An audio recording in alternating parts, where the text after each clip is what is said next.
Here, I'm gonna record this on Skype right now, Yeah. just in case. All right, there. Good. Okay, we can all hear each other now. The Elvis thing, Brown. I don't know. I mean, number one, did you hear like Elvis's his old workers on like YouTube or something? Well, actually, no, this was back in on the Geraldo Rivera show when they were discussing this Oh book yeah, that yeah. came out. Apparently, there were a lot of insiders who worked with Elvis who say they did find him dead in the men's room, dead in his bathroom at Graceland. And the reason why they came up with that conspiracy, that book, was to make money. Well, he looked very. I mean, there's, I guess this, it's a joke in the business, but the skinny Elvis and the fat Elvis, and those fat Elvis pictures, that big Yes, I Hawaiian live remember. show. And he very Yes. unhealthy looking, Dave. He looked very sweating, and he looked very bad, I Dave, like the fat remember Elvis. I remember the even as a kid that conspiracy was put forth in various ways by various sources, um, often to the point of ridicule.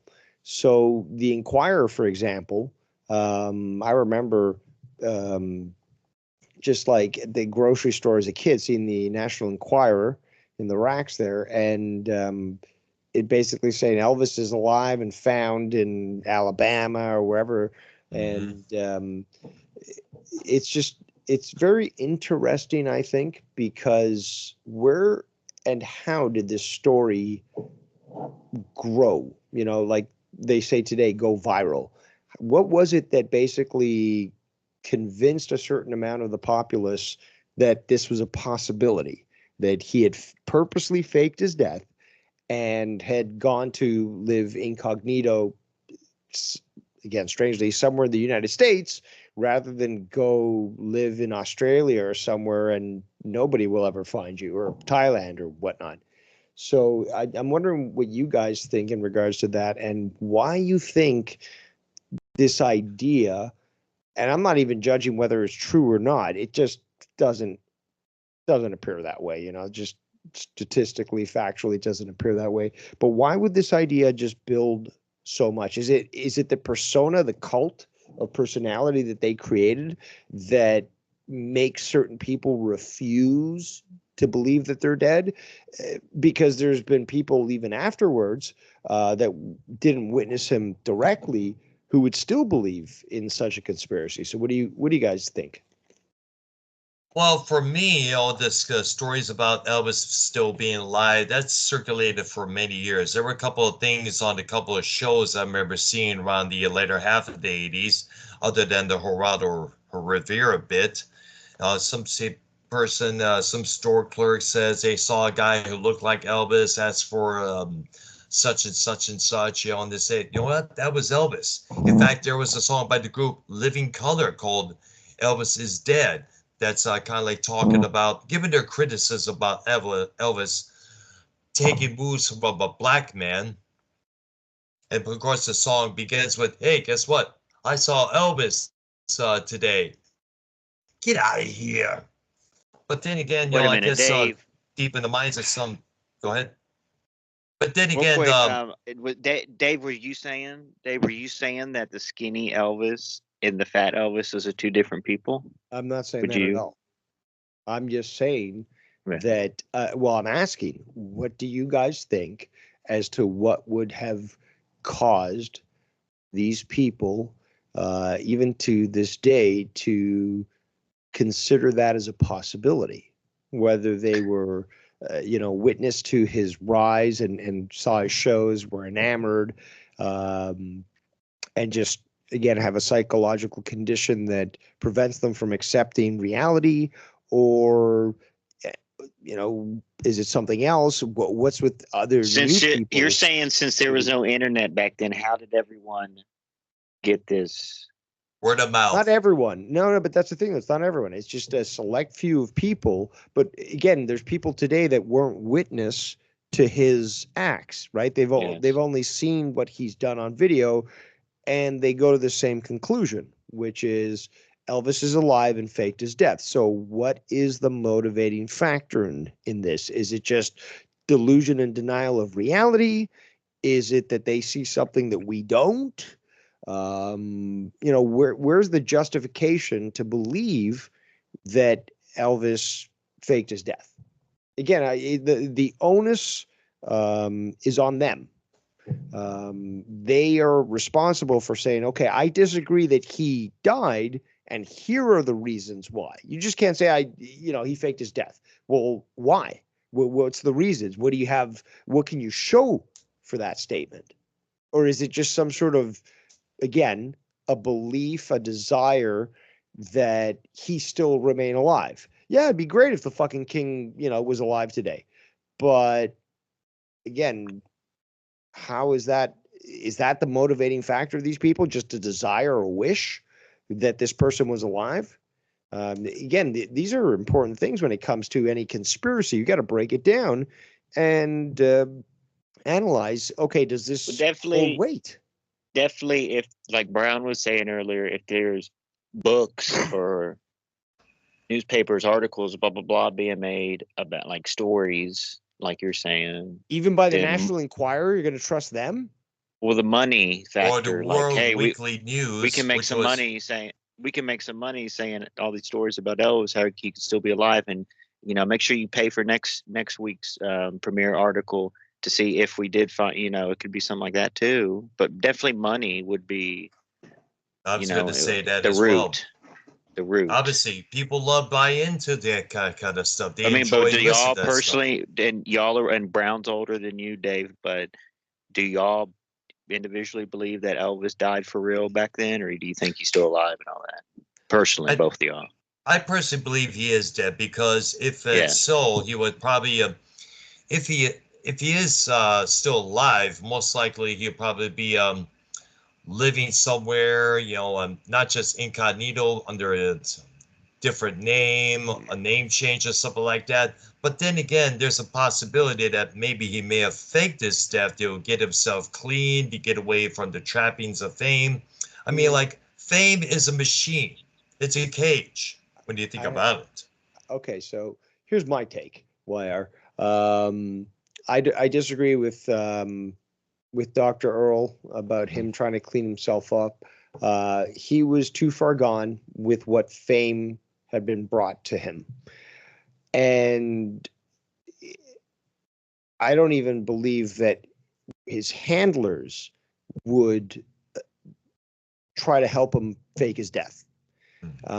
What I do see is his handlers, again, because in the music industry in Hollywood, there's always the handlers, the people above them that puppeteer them and utilize them. I can't remember his name, Dr. Earl, the Colonel. The Colonel guy. Tom Parker. Yes, thank you very much. And the guys that that hung around Elvis were known as the Memphis Mafia. And thank you. And again, these weren't nice people. But in these times, around, basically they encourage drug use and all that sort of thing, and we've seen this throughout the music industry in Hollywood.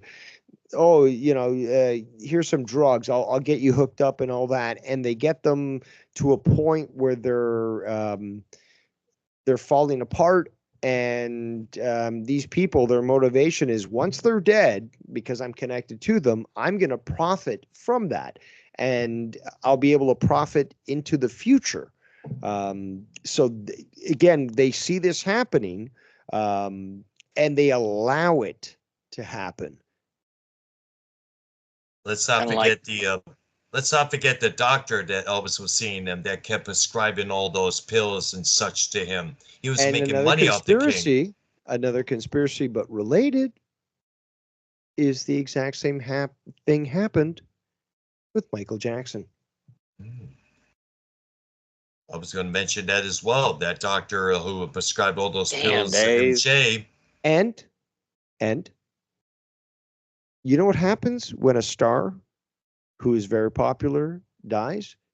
Their fucking stock goes up.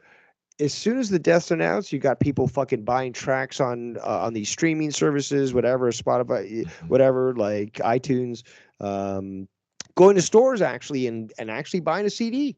You have that stock immediately increase because of the recognition, the story recognition that's going on. And then you have an increased interest because now that they're dead, anything that came out earlier or whatever is now hot stuff. So it's increased its value by them being dead. Kind of like Queen, right? Yes. And John Lennon, when he was murdered back in 1980, sales of his albums, especially the one that came out, Double Fantasy, increased, went to #1. I remember seeing news footages on the TV stations of people line up on a long lineup at record stores purchasing his solo and Beatles albums. What about that conspiracy, Dave? The John Lennon, people say Yoko Ono broke up the Beatles or whatever, and John Lennon did heroin drug. And I looked it up the other day on AI. It's saying Yoko Ono kind of pushed Lennon to keep doing heroin, and maybe she probably consumed herself. And to get to Lennon's fortune was the quote. To get to his fortune, steer him down a road, of death. Obviously, he was shot by this. What was the guy who shot him? His name? Mark David Chapman. He was a disgruntled fan. He's still alive and locked up, I believe, right? Yes, he is. He was denied parole so many times. It's like he's never good to get out, no matter what. It's like, did Yoko Ono allegedly hire this guy, back then to do this? No. How do we know? I mean, that's the part of the conspiracy. No, first of all, let me explain about Mark David Chapman. Chapman was a disgruntled fan of Lennon who felt that Lennon sold out. Remember, in the 1970s, John Lennon was this radical, anti-Nixon, preaching world peace like a super, all around. I got a bridge to sell you in Brooklyn. He was like a super leftist, Dave, would you say? I'm gonna have to take over. And I'm MC Dave. Why? It's a stupid joke, but I'm the master of conspiracies here. Sorry, I'm gonna have to take over. Wire, you are in fact correct. Remind me again. Summarize what you were saying. I'm a little stoned right now, and I'm also like dealing with I had a good point that are going sort of sideways. No, this is good. This is so Brown. You were saying. Oh, John Lennon. Okay, here we go. Yeah. Yes, correct. Look at my list again. I'm writing also as well. Okay, so Yoko Ono actually is known for doing witchcraft, and the other members of the Beatles admitted that and are on record saying that his demeanor changed once he got hooked up with Yoko Ono. You've got that video, that clip, that song. Sorry. You've got Lennon, you got Chuck Berry, and then you've got Yoko Ono. You guys all seen that fucking video on YouTube, right? Where she just tries to get in there and like Barry's not having it. Yeah, but I can't remember what exactly it was. I'd have to quickly Google it, but she's attempted. Some people were scared of her because they thought that she was going to cast a spell on them because they understand that she's a witch, and that actually unfortunately, this conversation now, we're at the precipice, and this is the way you use it, Wire. We're at the precipice of a very deep rabbit hole of information, because you're talking about, Wire, about this scene, and it all connects to what's called Laurel Canyon in California. Now, what's crazy is that in Laurel Canyon, you have a bunch of artists that have houses there. This is where Charles Manson was known to frequent and stuff and associate with actual artists. And There's also a lot of individuals, including Jim Morrison, that we were talking about earlier. Their parents basically work with military intelligence, Navy, Air Force, whatever, CIA. So you have these people who are growing up with families that are. Oh, I hear some reverb. Oh, Dr. O. Yo, no, it's not me. Yeah, it's coming from you. Oh, wow. I don't know why it's doing that. But okay, so yeah, it sounds good now. But here's the thing. So Jim Morrison, for example, his dad was Navy. Jimi Hendrix,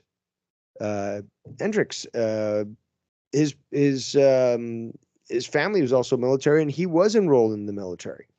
And at this point in the early 60s, the CIA was basically developing or continuing to develop MK Ultra through the use of LSD. So you have what's his name, Crosby. His family was also connected to the military. You have all these instances of all these artists that just became famous so quickly during the 60s. Their parents are all connected to high-level military organizations and operations, and very few people are aware of this. That is weird.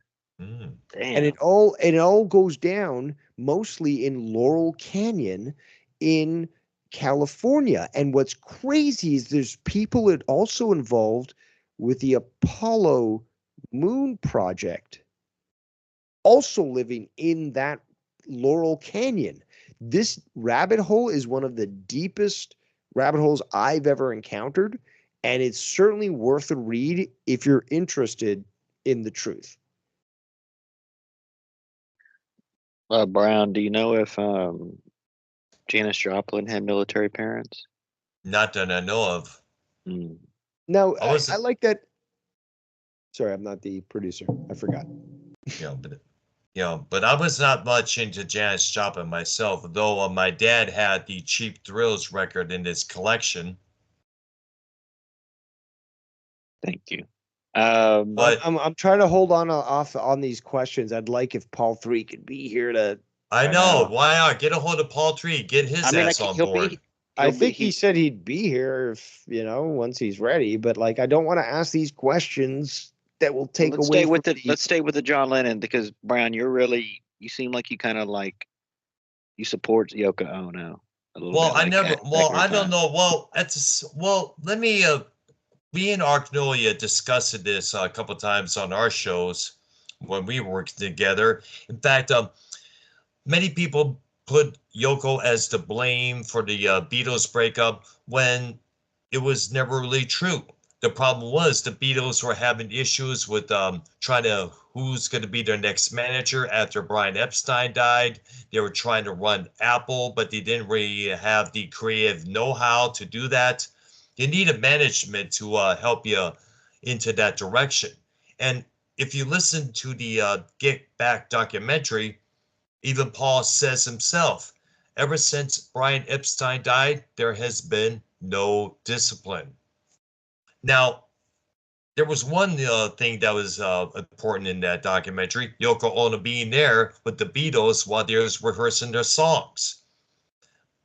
Now, the rule book said that no girlfriends or wives were allowed in the recording studio while the Beatles were making their songs, period. Lennon broke that rule deliberately. Was she Vietnamese or what? Japanese. Japanese. Okay. Yeah, she was 7 years older than John. And how did John Lennon meet her? Like, I'm not too sure, but I guess what it was, he was introduced to Ono's previous husband, Anthony Cox, and I guess they hit it off. John Lennon, he was not happy with the situation that he was in with his wife at the time, whose name was Cynthia.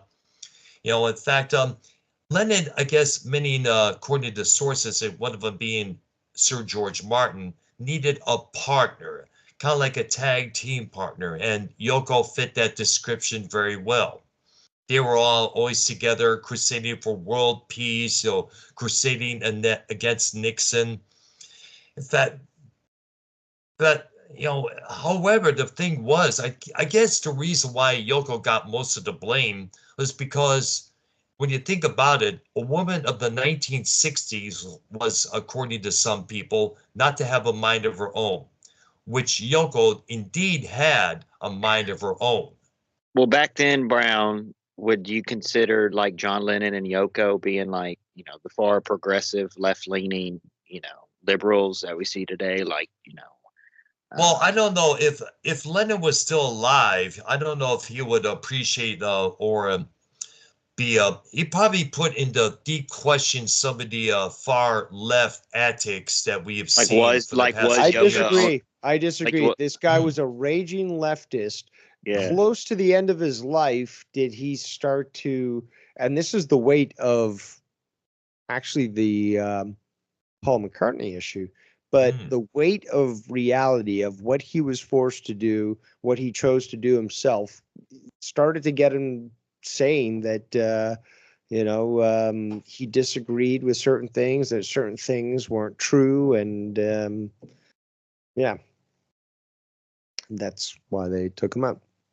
I mean, these are like nudists and stuff, Brown, back then. Like they were nude. That's very, very extreme.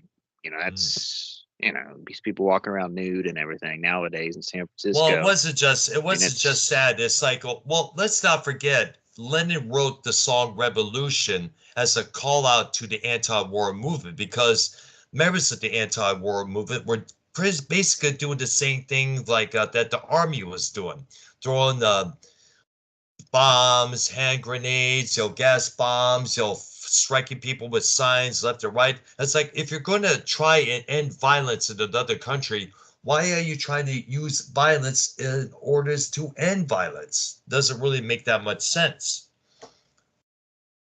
Well, it takes violence to end violence, but you have to, without bursting Dave Rose's list open. We're waiting for Paul 3. I want to touch on just really. I don't know if this has been talked about before. Oh man, I've got so many. You don't have to burst my list at all. I've got so many fucking. Well, let me throw this in there, because this isn't on. This is. I mean, Brown would, both of you would actually know, because this is around your time. But when Nirvana, when that Smells Like Teen Spirit video, I guess that was like when they played that in America on MTV, that ended all the 80s shit, what they call glam, hair metal, whatever. Yes. But like, Brown, could a conspiracy be like, who was like the head of every, like, who was there, a certain producer, certain record company that was just ahead of everything back then, that said, all right, you know what, just overnight we're gonna drop this Nirvana thing? And I mean, literally everyone says, bro, like, all that pretty much overnight, that was all the new stuff coming, Pearl Jam, all that. I mean, eventually all that shit sounded the same. All those bands, all that grunge always stuff, was. Grunge is a dark time in music. It basically was supposed to fill the void of metal and glam rock. And it basically replaced guys that replaced bands and shit that were talking about, drinking, fucking, fighting, hairspray, makeup, open shirts. Well, they weren't singing about that. They were, again, wearing that. But what I'm saying is that the song content was about being a man. Meanwhile, fucking grunge was like, oh, I'm so sad and blah blah blah. And it just, I need heroin to fix my problems. Stain on the mark of American rock music. I was never a big fan of the grunge singing myself there. There is a lot of stuff you can appreciate now, though. I mean, a lot of that Alice in Chains stuff. Nope. You don't like Alice in Chains at all? They've got some okay stuff. I won't. I mean, Smashing Pumpkins. Okay. No, but I mean, hold on. Hey, no. You know what? I disagree. I don't think that fucking Smashing Pumpkins is grunge. Well, no, more alternative, but just 90s based. Yes, there you go. 90s. There you go. 90s as a whole, though, right? Grunge was, Because there's so many. Well, what about? Oh man, there's so many different genres that were created in the 90s. Jam bands, Blues Traveler, Spin Doctors, all the expired by the Grateful Dead. industrial, Dr. Brown. Oh yeah, I was No, big but on that that. again, I'm talking about genres, and Wire is correct. Industrial is one of the Yeah. many genres that basically was drum and bass. Drum and bass basically started in the Dub 90s. music. Dub music also. Again, Yeah. like the 90s actually spurred a lot of different genres. And what was EDM, or what is EDM, was basically just what, techno music back in our day, Dr. With Earl? yeah, exactly. Yeah. Hooks. That's So you just can call it added with anything you want. singers, We were there. singers, choruses, verses added onto it, basically. Yeah.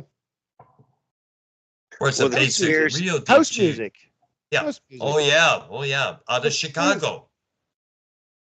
Well, the conspiracy, Brown, is like, with going back to the Nirvana thing, was like, who made that decision? Like, what person or what record company? It's like someone had to be in control of the scene or something back then. Yeah. Maybe MTV in itself was. If you look like, Well, at I think videos, what Wire, it was, I think what it is that when that video for that song dropped on MTV, then it just took off. People caught on, kind of like the Austin 316 phrase that went around years afterwards. I mean, like at the time, the hair metal scene was kind of like getting wishy-washy, overdone, overplayed. Like every other band who was years before had to copy that scene. One of them, Twisted Sister, to be exact. Remember for a brief period of time, they took off the makeup, started dressing more like a Victorian look there, like all the other hair metal groups at that time. In fact, it was getting overdone, and we need something new. It was basically the same reason why the punk rock scene invaded the last 2 years of the 1970s with the Sex Pistols, the Damned, the Clash, many other groups. And Dave, it was Dave, you're gonna say what are you gonna say? Brown, we get what you're saying, like In Utero, everything. In Your World, yeah, that was their last studio album. In fact, But Dave, go ahead. Let Dave talk, because go he's right to say ahead. something. And Yes. go ahead. No, it's really just critiquing the definition of grunge, and again, there's a lot of bands that Dr. Earl mentioned that weren't grunge, but grunge itself, I also think, and this will sort of lead into, I'm segueing here, Wire. You're on deck. But again, grunge basically seems to have been pushed purposely by people, music executives, that wanted to instill a sense of depression into the youth, and provide also very shitty music of low vibration, because that also affects our feelings. But segueing here, I can say the same thing about the rap music around that time. And we have Oh yeah, gangster rap. well, not only do we have evidence that the CIA was involved with supporting music producers, always yours, and basically trying to change rap, what it was in the 80s, which was uplifting and it was very different, to also very low vibrational Gangsta. energy, gangster type music that would sort of promote a life of degeneracy and crime, and as such create social changes simply through music. Because again, the CIA recognized that when you uplift somebody to a certain position, you have a lot of people that are very susceptible to their influence, especially the youth. So if you make them popular, then people will try to emulate their example. So this is what obviously occurred with that sort of example with gangster rap music. And then again, you have people idolizing a life of crime and living in jail and getting raped and all that shit, but they're fine with that because of that influence. So two people that were very much involved, and I totally believe that they were in control, or they were under the control, I should say, of again these music executives and then themselves, the CIA and so forth. Um, Biggie and Tupac, who are both said to also faked their deaths. Gentlemen, your Now, thoughts? when they were in that, I guess, mid '90s or whatever, y'all both were obviously past teenagers, and was around that time. I was a little kid. I was 4 or 5, so Yes. Yes. I didn't know nothing. But at that time, those two guys, Biggie and Tupac, they were like the biggest. They were like the biggest rappers at the time. Would y'all agree? Like mainstream everything. They were, because Holy crap! they were. In fact, to this day, they're still That'd be regarded like if as too big. that'd be like if Lil Wayne and I don't know, Meek Mills or Future, like huge rappers now, like just like the big two huge rappers just die, just dead. I mean, I know a lot of rappers die like nowadays and stuff, these new rappers and all that, and it's Yeah. sad, you know, Chicago rap and all that, Mhm. and it seems like a regular thing, and just rap has changed like in the past 10 years from what it was 20 years ago too, and the 90s and all that, but like I can't even imagine. And those guys were like, I know Tupac was an actor too. I don't know if Biggie was in He movies, but was. I'm glad you uh, raised that point because yeah, I believe he attended, I think it was Juilliard, but it was an acting school. He was a drama kid apparently. He grew up very affluently. It wasn't the story that was fed, that he was raised by a single mother and all that. Obviously, he got noticed, and he was given these opportunities to take on this persona. in Also, I Dave didn't like. believe he was gay because from all the evidence that I've seen, looks like he was a homosexual. But that seems to be very consistent with Hollywood and music industries, is that they will, attract that, or they will, go for that. Sorry, Wire, what were you saying? Brand wasn't Tupac the first one to smoke weed out of a blunt, out of an actual cigar? Like, didn't he make that Well, thing in actually, the? the one who smoked was on stage, I could think it was. Well, no, just like made it a thing. I heard stories that like all the rappers, even Snoop, got that off of Tupac. Like started putting his weed in cigars back I then in think the they all 80s. did at the same time. Because Come that was a on, major thing back. man. Like I don't know, Dave. Weed back then, had seeds, but like I guess there was other weeds that didn't have seeds. So like there was, I it never was. smoked this stuff, so I wouldn't really know about that one, to be honest. Yeah, the stuff that doesn't have seeds, fucking male, and doesn't get you anywhere close to the high. But That is a conspiracy too. Like did Tupac invent the marijuana blunt? Basically on that. that's funny that you say that. But again, in the Americas, for example, where they had tobacco and they would roll nicotine in tobacco leaves, they also had access to weed, so they would do the exact same thing. And yeah, it's not a new thing. It's not a big thing. People in all worlds where they've got fucking cannabis will realize somehow that the best way to consume it is to roll it up in a leaf. You dry out the leaf, then you fucking put your dried out flower inside, and you smoke the shit out of it. But Well, that's something that cultures have part in common. part of the conspiracy guys of which maybe at the time was Diddy around at that time? Oh yeah, he was Yeah, a he was. protege. Yes, in fact, he was an executive at Uptown Records during the New Jack Swing era. And I'm glad you bring this up because both of you guys, because some people have postulated that Diddy had a hand in Biggie's death, Mm. allegedly. You know what's interesting? They should say that there was a report that came out a couple years ago that Biggie had a hand in Tupac's death. Well, Allegedly. that's always been the story. That's always been the story, is that they set each other up to get killed. But Because they that's wanted to rule but the that's the thing, rap though. world. It's a little too simplistic, especially when you look into the background and motivations of those that would have benefited from both of them dying.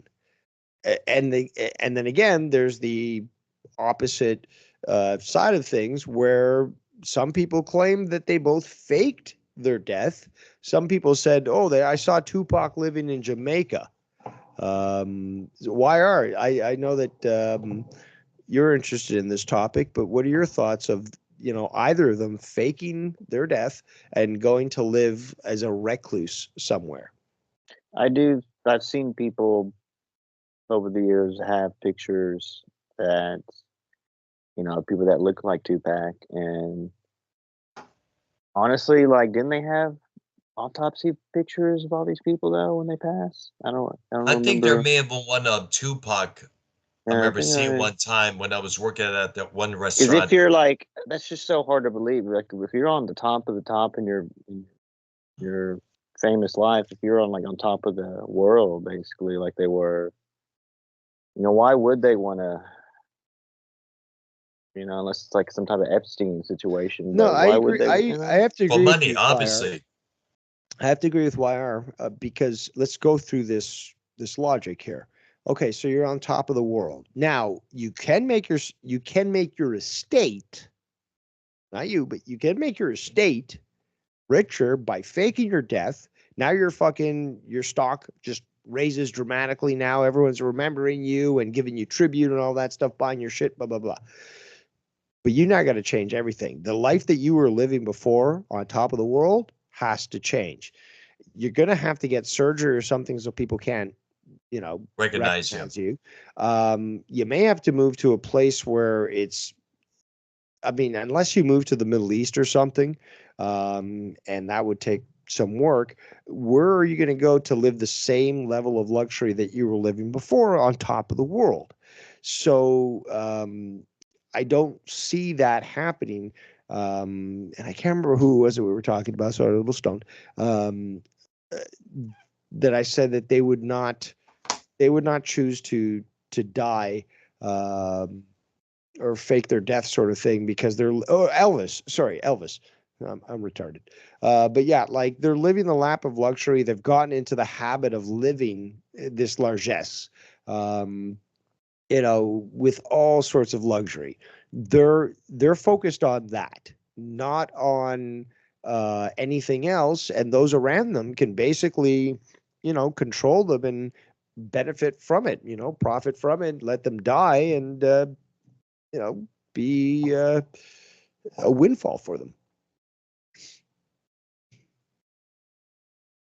I know one thing I got to say about the about Tupac and Biggie is that I think one of the most atrocious things that it came during the 90s rap scene was the East Coast West Coast feud that went on around that time, because West Coast rappers were beefing with East Coast rappers, and few of them were getting shot, and that was upsetting to know. In fact, you may remember the beef between Biggie and Tupac came about when Tupac was he got shot a couple times out in the streets in New York City. Biggie was upstairs in his studio cutting down some lyrics for his track. When the news report came out, when the cops were around, who came outside to see what was going on? Biggie.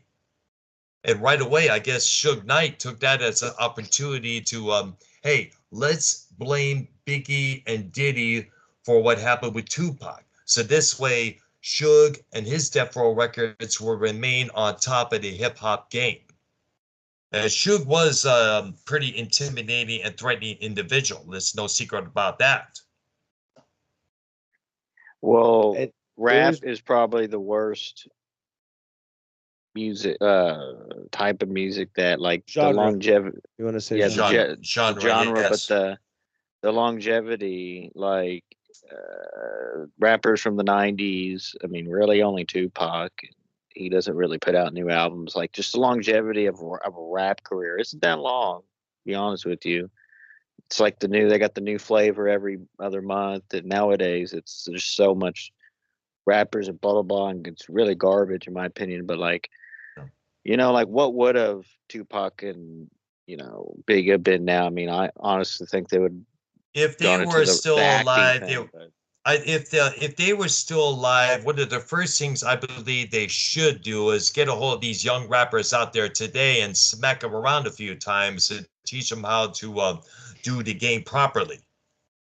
Now, I've got a conspiracy movie, and I don't like to use that word, but because it's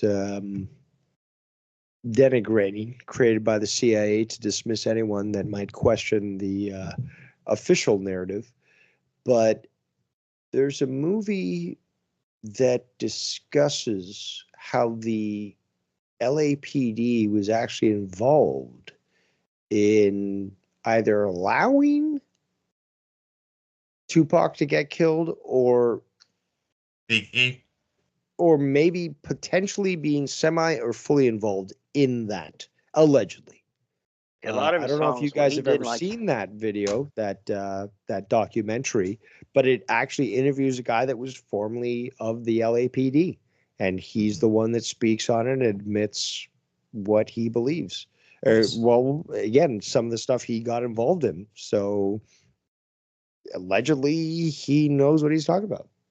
There was also a guy who may have had a hand in the Biggie Small shooting because who used to be an LA cop.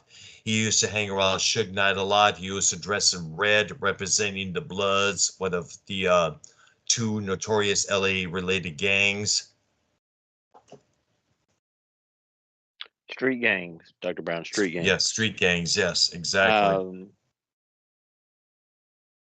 Honestly, I do think that, like, they were saying, perhaps, I don't know, like a lot of those songs too. Tupac didn't like the police. He always, said "F the police," blah blah blah. That was I've got to NWA. interrupt. I've got to interrupt because again, Wire needs to straighten up his argument on this. But there is the reason why some people have speculated that Tupac is still alive is that he did come out with a Machiavelli persona type thing. Yes. And that seems to, because he was stuck in jail, so he was reading Machiavelli. And yeah, he talked about it and so forth, but people, I think, are reading too much into that. I just don't see this guy, faking his death and moving to Jamaica. Yeah. Well, back then, Brown, they were doing the whole, I'm gonna wear my baggy jeans, my baggy clothes, motherfucker. I'm gonna smoke my blunts. Fuck the police. Like it wasn't like, yeah, like the NWA had the song "Fuck the Police," but like the whole rap scene and counterculture, they didn't like police. Fuck the Because police, it fuck was the pigs. because in the inner cities, blacks were committing the most crimes. Some of them are the necessary to feed themselves or their families, and the ones that would bust them were the white cops usually. And let's not forget the Rodney King beating back in 1991. First of all, when I see people looting big screen TVs, it's not feeding their family. Also, No. Rodney King deserved that fucking beating. Nobody saw what happened prior, and we all know that It that was guy pointed out in the criminal. book I read. Apparently, Rodney King was intoxicated. He was leading the police on the wild ass goose chase, and then when he finally got to him, that's when all hell unleashed. But Well, then what again, about that's the media. can we move into? I mean, we kind of mentioned Nirvana, but like Kurt Cobain's death, right? Which again, I think I was born yet when all that happened. And, if I was a baby, but when all that was all over the news and everything, guys, and probably MTV and blah blah blah. Yep, I remember hearing about it like at the restaurant I was working at. Like the day they announced, and really this goes for all, like when they announced back then, because there was no internet. Did they always say what There it was was? internet back then. Or you Just not just used not as heavily used as it is nowadays. well, like the I was point on the is, internet back then. Don't argue. in the 90s. The point is, um, when they announced like on TV and blah blah blah or whatever, like, hey, so and so passed away. Did they always say the cause of death right then when they announced it, or No, because with this, I remember they're like they didn't really give the initial reports. They didn't really give a reason why. They're like, oh, this person's been found dead. You know, the police are investigating. Blah blah blah blah. Blah.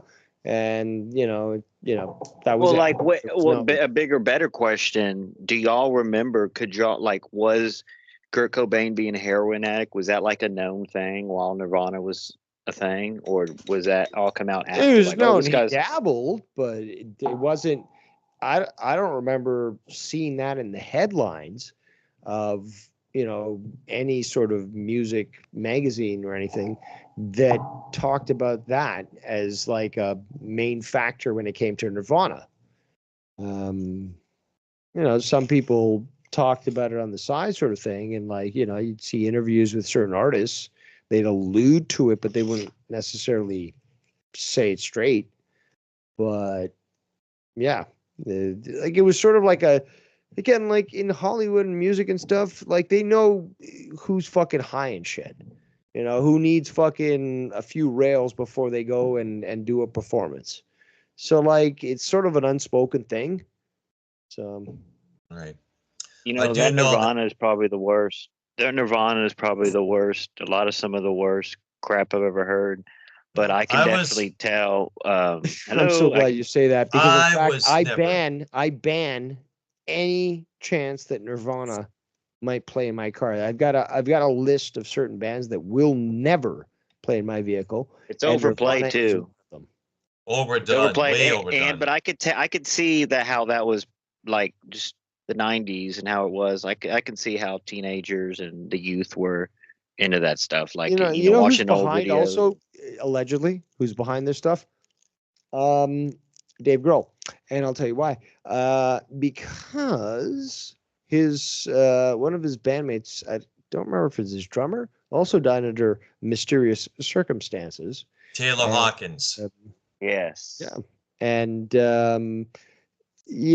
he's a very mysterious character.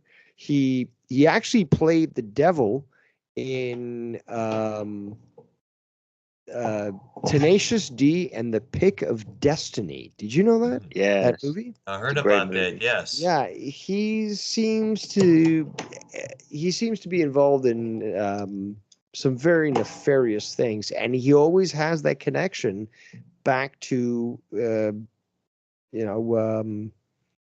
Nirvana, and it's not as cheery as people might think. If people look into this, you're going to see that Dave Grohl is not a good guy. And Prince is here with us. Yeah, Prince, do you have any opinions on the Prince death conspiracy? And I don't know if that's on Dave's list. If there was a conspiracy, it seems to be before you say anything, Prince. It seems to fit exactly with the same equation of Michael Jackson, where you have somebody giving them drugs, and they died, and their catalog of music just goes up in price. But that's not the situation with Prince. His record label basically murdered him because he didn't want to give him what was in his vault. He had all that music that they wanted, plus new material, plus old material. That's exactly what I'm saying. Jeez. That's what he's saying. Oh my God, this guy's retarded. No, but Prince, you don't believe Prince is still alive? Like he actually passed for real, right? Did he really? Are there conspiracies that he faked his death, Prince? I mean, all deaths could be conspiracy. I've never heard any conspiracy according to Prince. I remember one conspiracy I remember hearing from Silver Hunter. We never saw the body. Yeah, but then we never saw the body of Jim Morrison, who we got to touch up on as well. I think, as well as Paul McCartney. But listen, I remember hearing from Silver Hunter that apparently the Illuminati Prince to be a part of their troop there, and Prince kept refusing over and over. And I guess the Lunanami said, you know what, if he's not going to join, he must be removed off the face of the earth. Well, What? he actually, I do remember that Prince was talking about what's called geoengineering, which, if you're aware of, includes many things, including what some people balk and laugh at when the word is actually official in the military. I've got the microfiche to prove it, but chemtrails. So you have Prince not only talking about the industry itself and how satanic it is. His faith was very strong with him. I don't agree with his faith. I believe he was Jehovah's Witness. Jehovah's, again, Yes. just not true Christianity. But regardless, is that it was important to him, and he identified these sorts of things, especially the geoengineering, and some might call it out in left field, but clearly it's not if you do the research. So he knew what he was talking about. He certainly was talking about things that were upsetting the order. And he was certainly never cooperative with those that were trying to co-opt his music. Remember when he changed his name to the artist formerly known as Prince? Yeah, that was symbol. A genius move because he realized how the industry works. So he denied them. Let's not forget him writing the word slave on Perfect. one side of his cheek. Yes, he gonna fit. Yeah, that was a little bit too much. He could have just changed his name. He didn't have to do all the extra stuff. No, I totally agree with that. In fact, I loved how he changed his name to a symbol and then made his guitar that. That was fucking awesome. Left as that. He didn't have to put the slave thing on his cheek and make it publicly known. He could have kept it private, Yeah, but then again, that's how record No, he had to labels make a can be. point. It's like ripping up the picture of the Pope. Let's for example, TVT Records, when they're the biggest acts on the roster, 9 Inch Nails. They wanted to control Trent Reznor like crazy. I never supported that Sinead O'Connor ripping up the Pope's picture, but now I do. Neither did I. Well, I do see where. No, I'm more thinking of the current Pope, who's a fucking heretic piece of shit. He's also Argentinian, but yeah, garbage. But yeah, let's continue. Well, Dave, all deaths in music, or even any famous death, could be just conspiracy. What about Elvis? Well, actually, it is, and that's one of the topics that I was hoping that fucking Jeffrey would. We'll wait till 8:30. If he's not here at 8:30, I'm talking about exactly that: celebrity musician deaths at certain ages. There's so much to talk about, but Prince, what are you saying? How do you feel about Elvis? Well, we talked about that earlier, and certainly saw that there was a push in media, especially things like National Enquirer, to encourage people to continue to believe that. In fact, I'm glad you raised that point because I asked these guys and I didn't get a straight answer from either, but maybe you can. What do you think is the motivating factor as to why specifically people continue to believe that possibility that Elvis faked his death? And as a black man, your opinion on Tupac and all that. Thank you. Well, I believe Elvis found himself in some trouble with the mafia when he was doing all that stuff he was doing in Vegas. So I feel like he had some. Yeah, I feel like he was doing some horrible things behind the scenes with the mafia. That's probably why Priscilla left him, because we never really knew why she left him. I think he got himself. What do you mean, though? That dude was rich. That dude had so much money. What do you mean, like bets that he didn't pay for with the mafia? Like, what do you mean? Yeah, what I mean by bets, like with Elvis Presley, not particularly Elvis, excuse me for my language. Colonel Sanders, the Colonel, got him in some situations. Colonel Sanders? Yeah, the Colonel. No, that's you're talking about Harlan Sanders, the guy behind Kentucky Fried Chicken. No, he's talking about the same Colonel that we were talking about earlier. The Colonel is the guy that Tom Parker. Colonel Tom Parker was his name. Forgive him, Earl. He was an asshole. I know, but still, it's kind of funny, man. Now, Prince knows that Colonel guy was a dickhead, though. You know what I'm saying? Yeah, but Colonel was making bets on Elvis's name. That's why he got. I spoke about it earlier. If you Father Tattoo. Yeah. Thanks. It was the Colonel. The Colonel got him, in a situation where he couldn't leave Vegas. That's And basically what I guess said. No, wait. You're not That is listening. messed up, bro. Like, how can you? But how can you get away with allegedly murdering Because like the Colonel just signed a No, huge you contract. names let like them that? kill themselves. You let them fucking, die. With their You lifestyle. enable them to do their Yeah, drugs you and need everything more drugs. else. You need more methamphetamines there, Elvis. You're looking bad. Oh yeah, babe. I need something to take the edge off. And then boom, fucking, you got the guy dying over his toilet. Like, just Like and Marilyn they force that Monroe, shit. right? With Marilyn Michael Monroe. Jackson, for Yeah. example, he's much more valuable when he's dead. So if you encourage his drug use and stuff that will kill him, and you're his physician, knowing better, okay, you're gonna go to jail for a while. But when you come out, you've got that gold egg, because that music industry executive decided, you know what, this guy's more profitable dead than alive. Yep. Brown, That's do what you they said. think? Another example, Same Jimi thing with Hendrix. Nirvana, allegedly. Whoa. Or better yet, Jimi Hendrix. Well, You keep No. mentioning Jimi- these names, and they're all connected to the story that fucking is one of the biggest conspiracies. wait, time out. Jimi Hendrix's Okay, All of story these is people's parents, all of 8 these minutes. princes' 8 parents were in the minutes, military Paul, too, or no? 8 minutes, Paul. 3. You're not. What? You're not. Not here really. 8 minutes and fucking 7 minutes now. Basically, I've got to go into this because you guys keep bringing up all Yes. these names that are all connected, and we haven't even got to the Brown. fucking Paul Right. McCartney shit. Yeah, so let's get it. I'm going to get into that- Paul McCartney most Can't definitely. do it in Brown, 7 Brown, minutes. we'll Dude. quit. Can't do it in 7 minutes. Well, 7 minutes. I'm just We'll- giving the Dr. Brown, opportunity to fucking Paul 3 to call in. all three. all right, there. Dr. Brown, Marilyn Monroe. Would you compare her to like? Would she be like the Kim Kardashian of today? Would you say? No, fucking crazy. No, I wouldn't think so. I never was into Like what? Marilyn Monroe, but I think Marilyn Monroe would smack the shit out of Kim Kardashian. I'm if just she was saying. still I'm just alive. saying in bring- popularity and Hmm. everything. bring Like, up a wasn't Marilyn conspiracy. Monroe just? Marilyn Monroe was like huge back then. Like Listen- she was. She was, yeah. Oh, YR. I'll bring up something that we can cover in 7 minutes. It is a lot deeper, but okay. So Jerry Garcia, for example, like I was talking about earlier, which is just a fucking whole show. Laurel Canyon.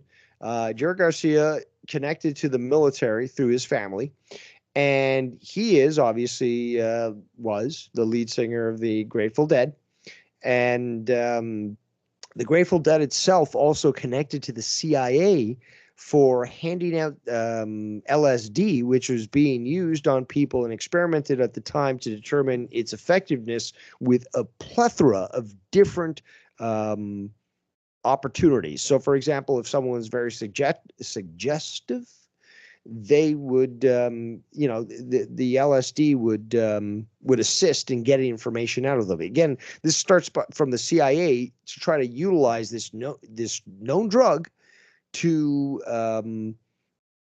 put the person that you're, attached to at ease, and to be able to freely pull out information and have them very susceptible to influence. So with the Grateful Dead, for example, there are connections directly to the CIA when it comes to this, and the handing out of LSD. Mm. You guys ever heard about that? This I is remember- actually on record. I think John Lennon mentioned something about that in an interview he did around the early 70s about that, what you mentioned there. I mean, I was thinking about that when you was talking about it, but you know what? I would not be surprised. And also, what's his first name? Crosby from David Crosby. Yeah. First of all, he provided sperm to. Melissa Etheridge. There we go. Thank you very much. That's why you're the music master. And this guy apparently is on record saying that all master records that were made, you know, when it came to their band, for example, actually had a satanic ritual that went on that blessed that master record, so that everything that was made after that was imprinted with that satanic ritual. Like, we're getting into deep, deep shit that these people have talked about openly. We have Bob Dylan. We have Bob Dylan on record talking about that. Yes, he sold his soul to an evil force. We have Carlos Santana talking about why he named his one of his first albums, Braxis. Braxis, yeah, with the nude woman on the cover there. Yeah, well, there's symbolism in that too. But why he named that after basically the Antichrist, also known as Apollyon. And there's certain groups of people that wear small hats that actually worship that particular demon. But that's reality. And these people, again, with their covers, their art speaks that message. Their music also speaks that message. And they themselves do as well when they're interviewed. They admit that they have surrendered themselves to a darker power in exchange for fame and fortune. Oh, who could not forget the quote that's on the back cover of that album, Abraxas? It's from Herman Hesse's 1919 book, Damien. Quoted on the back cover, quote unquote, "We stood before it and began to freeze inside from the exertion. We questioned the painting, berated it, made love to it, prayed to it. We called it mother. We called it whore and slut. Called it our beloved. Called it Abraxas." Wow. And Damien also is the name supposedly of the son of the Antichrist. Well, there you go. Yep. Mm-hmm. And the Damien is spelled here. Interpretation, but in fact, the Damien is spelled here. Omen. That movie, the Omen. The Omen. Yeah, Brown. How do you know about that? Because he was alive when it was made. The real movie, though, not the new. Exactly. Correct. Brian, you're all up. How do you know about a movie that's older than me? I'm trying to turn YR onto a movie that Disney came out in 1979 called The Black Hole. No, gotta look up that movie. You need to watch The Warriors, okay? It's been absolutely 7 minutes. It'll be 7 minutes and 1 minute. In fact, I the main character kind of looks like Dr. Earl, to be quite honest. Let me guess, Michael Beck's character? Dude, you're always, wearing no sleeve shirts. I mean, like, you might as well be wearing a fucking leather vest. I know. With matching fucking leather pants. Patches, yeah, exactly. No, you got to see that wire. The Warriors. Yeah, definitely, exactly. Classic. Brown does look like Leah, but Brent, can you before we get into the 7 minutes, Dave, Prince, do you believe, being an African American man, do you feel like Tupac is dead for real, or do you think he's still alive? And what about Biggie? You can't forget about Biggie. But I think Tupac was way bigger than Biggie, right? They're about the same. What would y'all say? Tupac is probably still alive, because if you think about the whole situation on how he died, they said there was no key in the car in the ignition. Number one. Number two,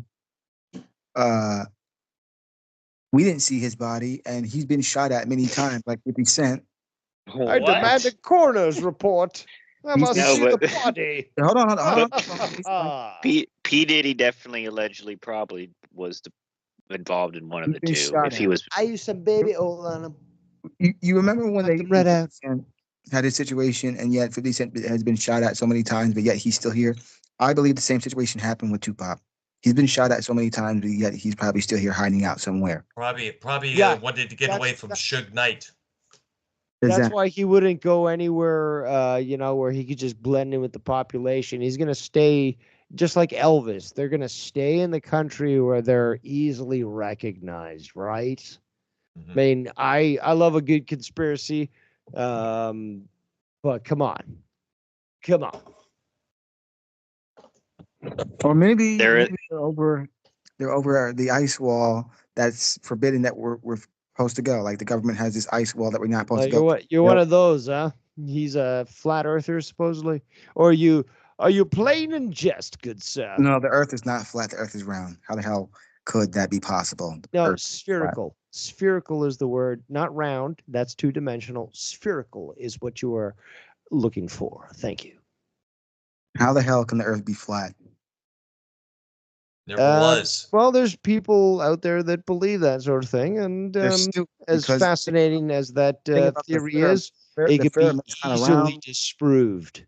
So easily disproved.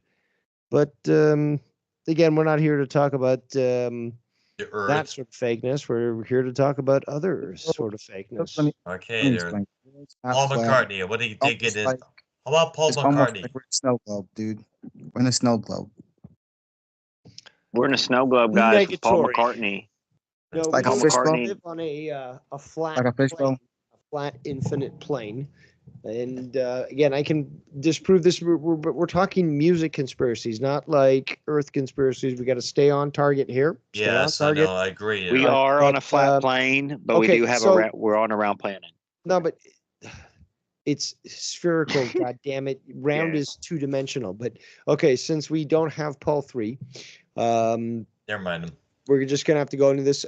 Unless you want me to go into the Paul McCartney stuff first. Yes, let's do that. I want to get Okay. into that because that was the most intriguing of the conspiracies as a young kid.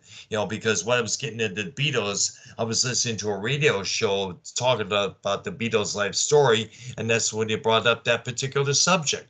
And that's so great as well, because this is one of those things, just like Elvis, which is persisted.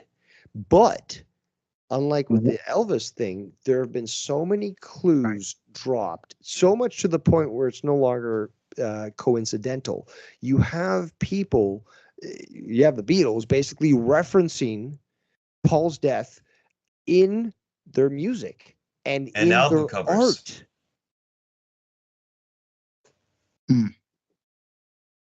Lots of them. Lots of them. The Abbey Road album cover, you notice the Fab Four. Lennon is like, I guess, a preacher, I guess, or some sort of a. Ringo is the Undertaker. Paul is the deceased one, knowing how barefoot he is, which, by the way, is a tradition in England to bury someone barefoot. Correct. And Harrison is the gravedigger. Yep. Okay, so it goes even deeper than most people see, because they fixated initially on, shoeless Paul, which again is tradition, to bury the man shoeless. But you have all the specific dressing, which again it's not a photo in a magazine buried deep or on a newspaper. It literally is the album cover art, and they're telling you something with that. That's right. It means something. For example, the Yesterday and Today album cover that came out here in the States, the replacement for the Butcher Baby cover. Yep. It had Paul inside of like a suitcase. You turn it over, it kind of looks like a open casket. Well, the Sergeant Pepper. Yes. There's a hand over above Paul's head on the front cover, which symbolizes death. And on the back cover, that's the most obvious, but I'm talking it is that one and the Yellow Submarine album. Yellow Submarine. No, don't even go there first. So we still have to talk about Sergeant Pepper's. Okay, that's where the key is. That is where we get what is referred to as not Paul but Fall, as in false Paul.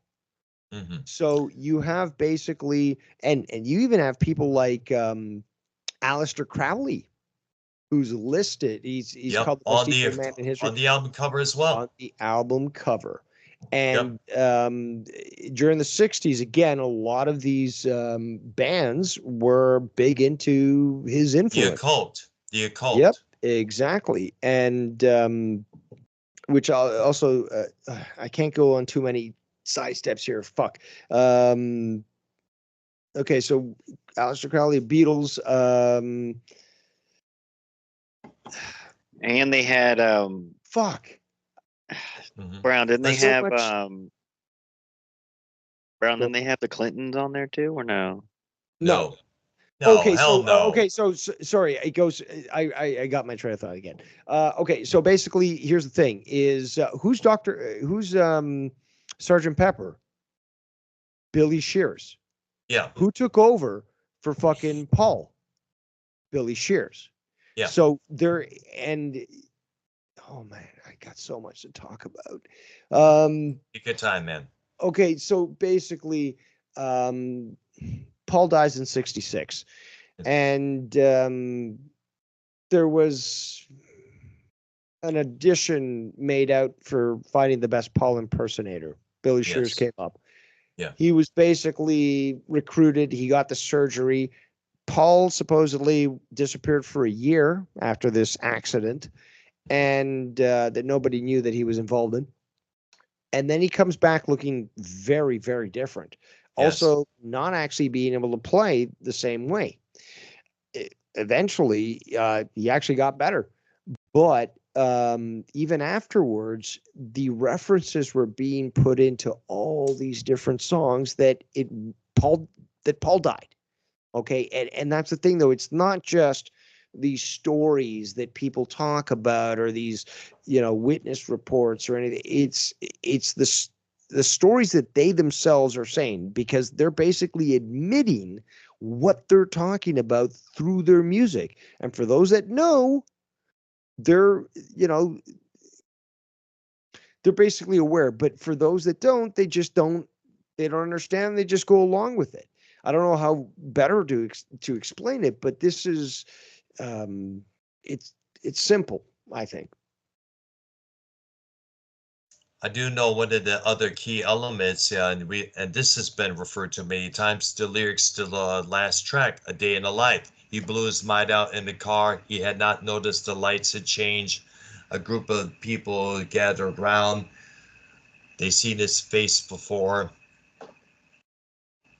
That, I believe, was John Lennon that actually wrote that, because he was advised this happened. Shit, fucking Paul was in an accident. Get down here. So he gets down there, and I've seen a lot of evidence towards this, but he gets down there, and he sees him there with his head cracked open like an egg, because he is the Eggman. Yep. And he writes it, And let's not forget, the walrus was Paul, as mentioned in the Sun. Yes. Glass Onion. Yes. Also, glass, see-through, but onion, different layers, right? A story that is a conspiracy, basically, is an onion covered up with different layers. They were telling us this in their titles and music. Let's not forget, of course, Revolution number 9. Mm-hmm. The beginning of that piece, number nine, played backwards. Turn me on, dead man. Turn me on, dead man. Yes, I'm glad you brought that up. I was holding That's off on probably that. the oldest one. In fact, I remember it was that rumor, that whole thing got started off by a Detroit DJ whose name I kind of forgot, but he said that when you play that beginning backwards, boom, that's when you hear it. Turn me on, dead man. Turn me on, dead man. In fact, I even tried that myself, but it ended up sounding like "Turn me on, German." But you're talking about something that actually feeds perfectly well into that mentality of Laurel Canyon and of the music industry in general, is that there's a very nefarious background behind it. Again, there's this desire to be blessed by evil and so forth.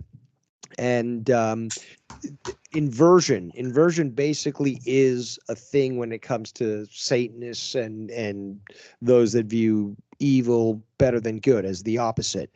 So they will basically do that. Now I lost my train of thought again. Sorry. I think there's a story about Led Zeppelin we need to dig into deep. Ooh. Because apparently they did that one. I think also, Jimmy Page that Jimmy had Page, he got he into bought the a occult big time. yeah, and he bought Aleister Crowley's Heard about that mansion too. on the coast of Loch Ness. Now, the story behind this house apparently is that Aleister Crowley lived there. He conducted a summoning ceremony to speak to one of these entities that he was in contact with. And then he chose to not close this portal, right? Because, again, according to their beliefs, this is what they believe. You open up the portal, you bring in this entity, you have discourse and stuff, and then you're supposed to send it back and then close the portal, but he just didn't. And because of that, supposedly the house is quite haunted, and it experiences certain malevolence. And because of that, he sold the house, but he did live in it and he did buy it because of his interest in the occult. In fact, I'm sure everybody's heard this story that apparently Plant, Page, and Bottom visited a satanic priest and made a deal with the devil for fame and fortune, which kind of helped explain why later on, a couple years after they broke big, all these things started happening. Plant was almost killed in a car wreck in Anthem's Greece. A madman was apparently out to kill Jimmy Page. I remember reading that in magazine at one point. Plant's son apparently died from a still unknown virus or illness there. Now, let's not forget, John Bonham died in 1980, and apparently he died while in that house that you just mentioned. And also, let's not forget the thousands Really? of dollars. Yes, I remember hearing about that as well. And let's not forget the Then thousands perhaps of he was a dollars. sacrifice, because that's what they tell us. Oh, he died there. Did he die, or was he used as a sacrifice for the entity that was in that location? Very interesting. Yeah. And also, you may remember The Song Remains the Same movie. Who hasn't seen that concert movie? It's still a classic to this day, but it was a section of that movie where news reports reported that thousands of dollars in a deposit in a bank was suddenly just gone, disappeared. Oh, and I do want to mention this is that there's no stop when it comes to people that claim to have sold their soul to the devil, because obviously we have that song Crossroads. Yep. Originally by Robert Johnson. Yeah. Robert Johnson. Definitely got to dig into him the most definitely, because apparently that legend is still active to this very day. You meet ladies and gentlemen, the great Paul 3. About time, dude. You missed out. Good. You missed out, man. On a lot of good topics here. Yeah, I'm wondering what Paul has thought of all these different topics that we've been able to cover. I'm giving you a fine for not showing up on the show on time, so I have to fine you $3,000 for that. It's just here for Christ's sakes, Paul. Oh, jeez. Bro, you're the last one that should talk, man. You are the worst when it comes to attendance, and even when you show up, you hardly talk. I'll pay my fine, though. What are you talking about? Keeping yourself on mute all the time is on vogue, as they say in Paris. But I pay my fines. He has to pay his fine too. Get the hell out of here. It's like we did cover a lot of the conspiracies, but like we're still waiting, Fitzy. It was a great show so far. This Paul 3, oh man, the one I wanted, because Paul 3, me and him were kind of arguing behind the scenes about the Yoko Ono basically getting John Lennon killed. You're totally against that? You don't believe that happened? No, I don't think. Come on, man. I don't think Yoko had anything to do with getting John Lennon killed. It was the MK Ultra brand of CIA that got him killed. That's highly more likely than the Yoko Ono theory. Yeah, she's also a puppet. She was actually sent in to fuck him up, and unfortunately, she committed it. You know, she fucked him up, and. Yeah.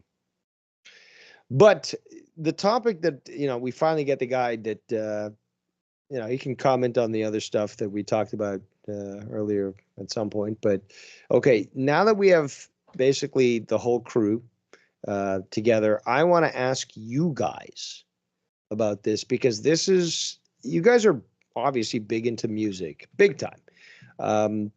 So you know stuff, and you know when you have discourse with other people who are into music about this. So what are your thoughts on the 27 Club? Because this stuff is legend. And I'm looking at a list right now just from Wikipedia, which basically, for those that don't know, is that certain popular musicians have all died coincidentally at the age of 27. And at certain points, especially from the those from the 1960s and stuff, who had the connection to Laurel Canyon.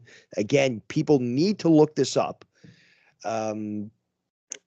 There's, and again, understanding that when people are dead, they're more valuable than when they're alive, because their catalog just increased in value. I need to know what you guys think about this. Jimi Hendrix, Janis Joplin, Jim Morrison. Those are just three different names of people that have died at age 27. And I've got the whole list in front of me. I can send you the fucking the link, but it's just two times maybe it's a coincidence. Three times there's a lot more. So I'm just wondering, Kurt Cobain, 27. We're talking about him earlier. Oh, Guys, yeah. what do you think about this? Paul 3, what do you think? Have you heard of Theory, at least? Have you heard of Robert Absolutely. Johnson, the man we just mentioned? He was 27. Yes. Pete Ham for the group Badfinger. He was 27 years old when he ended his life. Yeah, he killed Paul, himself. Paul, See, First, Paul, so have you heard of this theory? Number one, is this something that musicians talk about? And two, what are your thoughts? this is definitely something that musicians talk about. I've heard of this theory.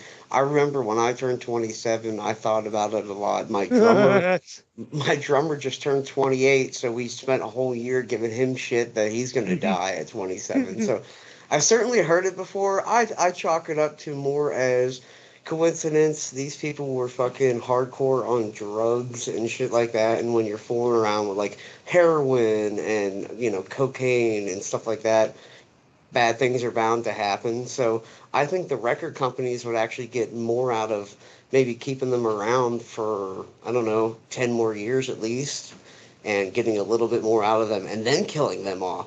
I think 27 is a little young to kill your talent off, in my opinion.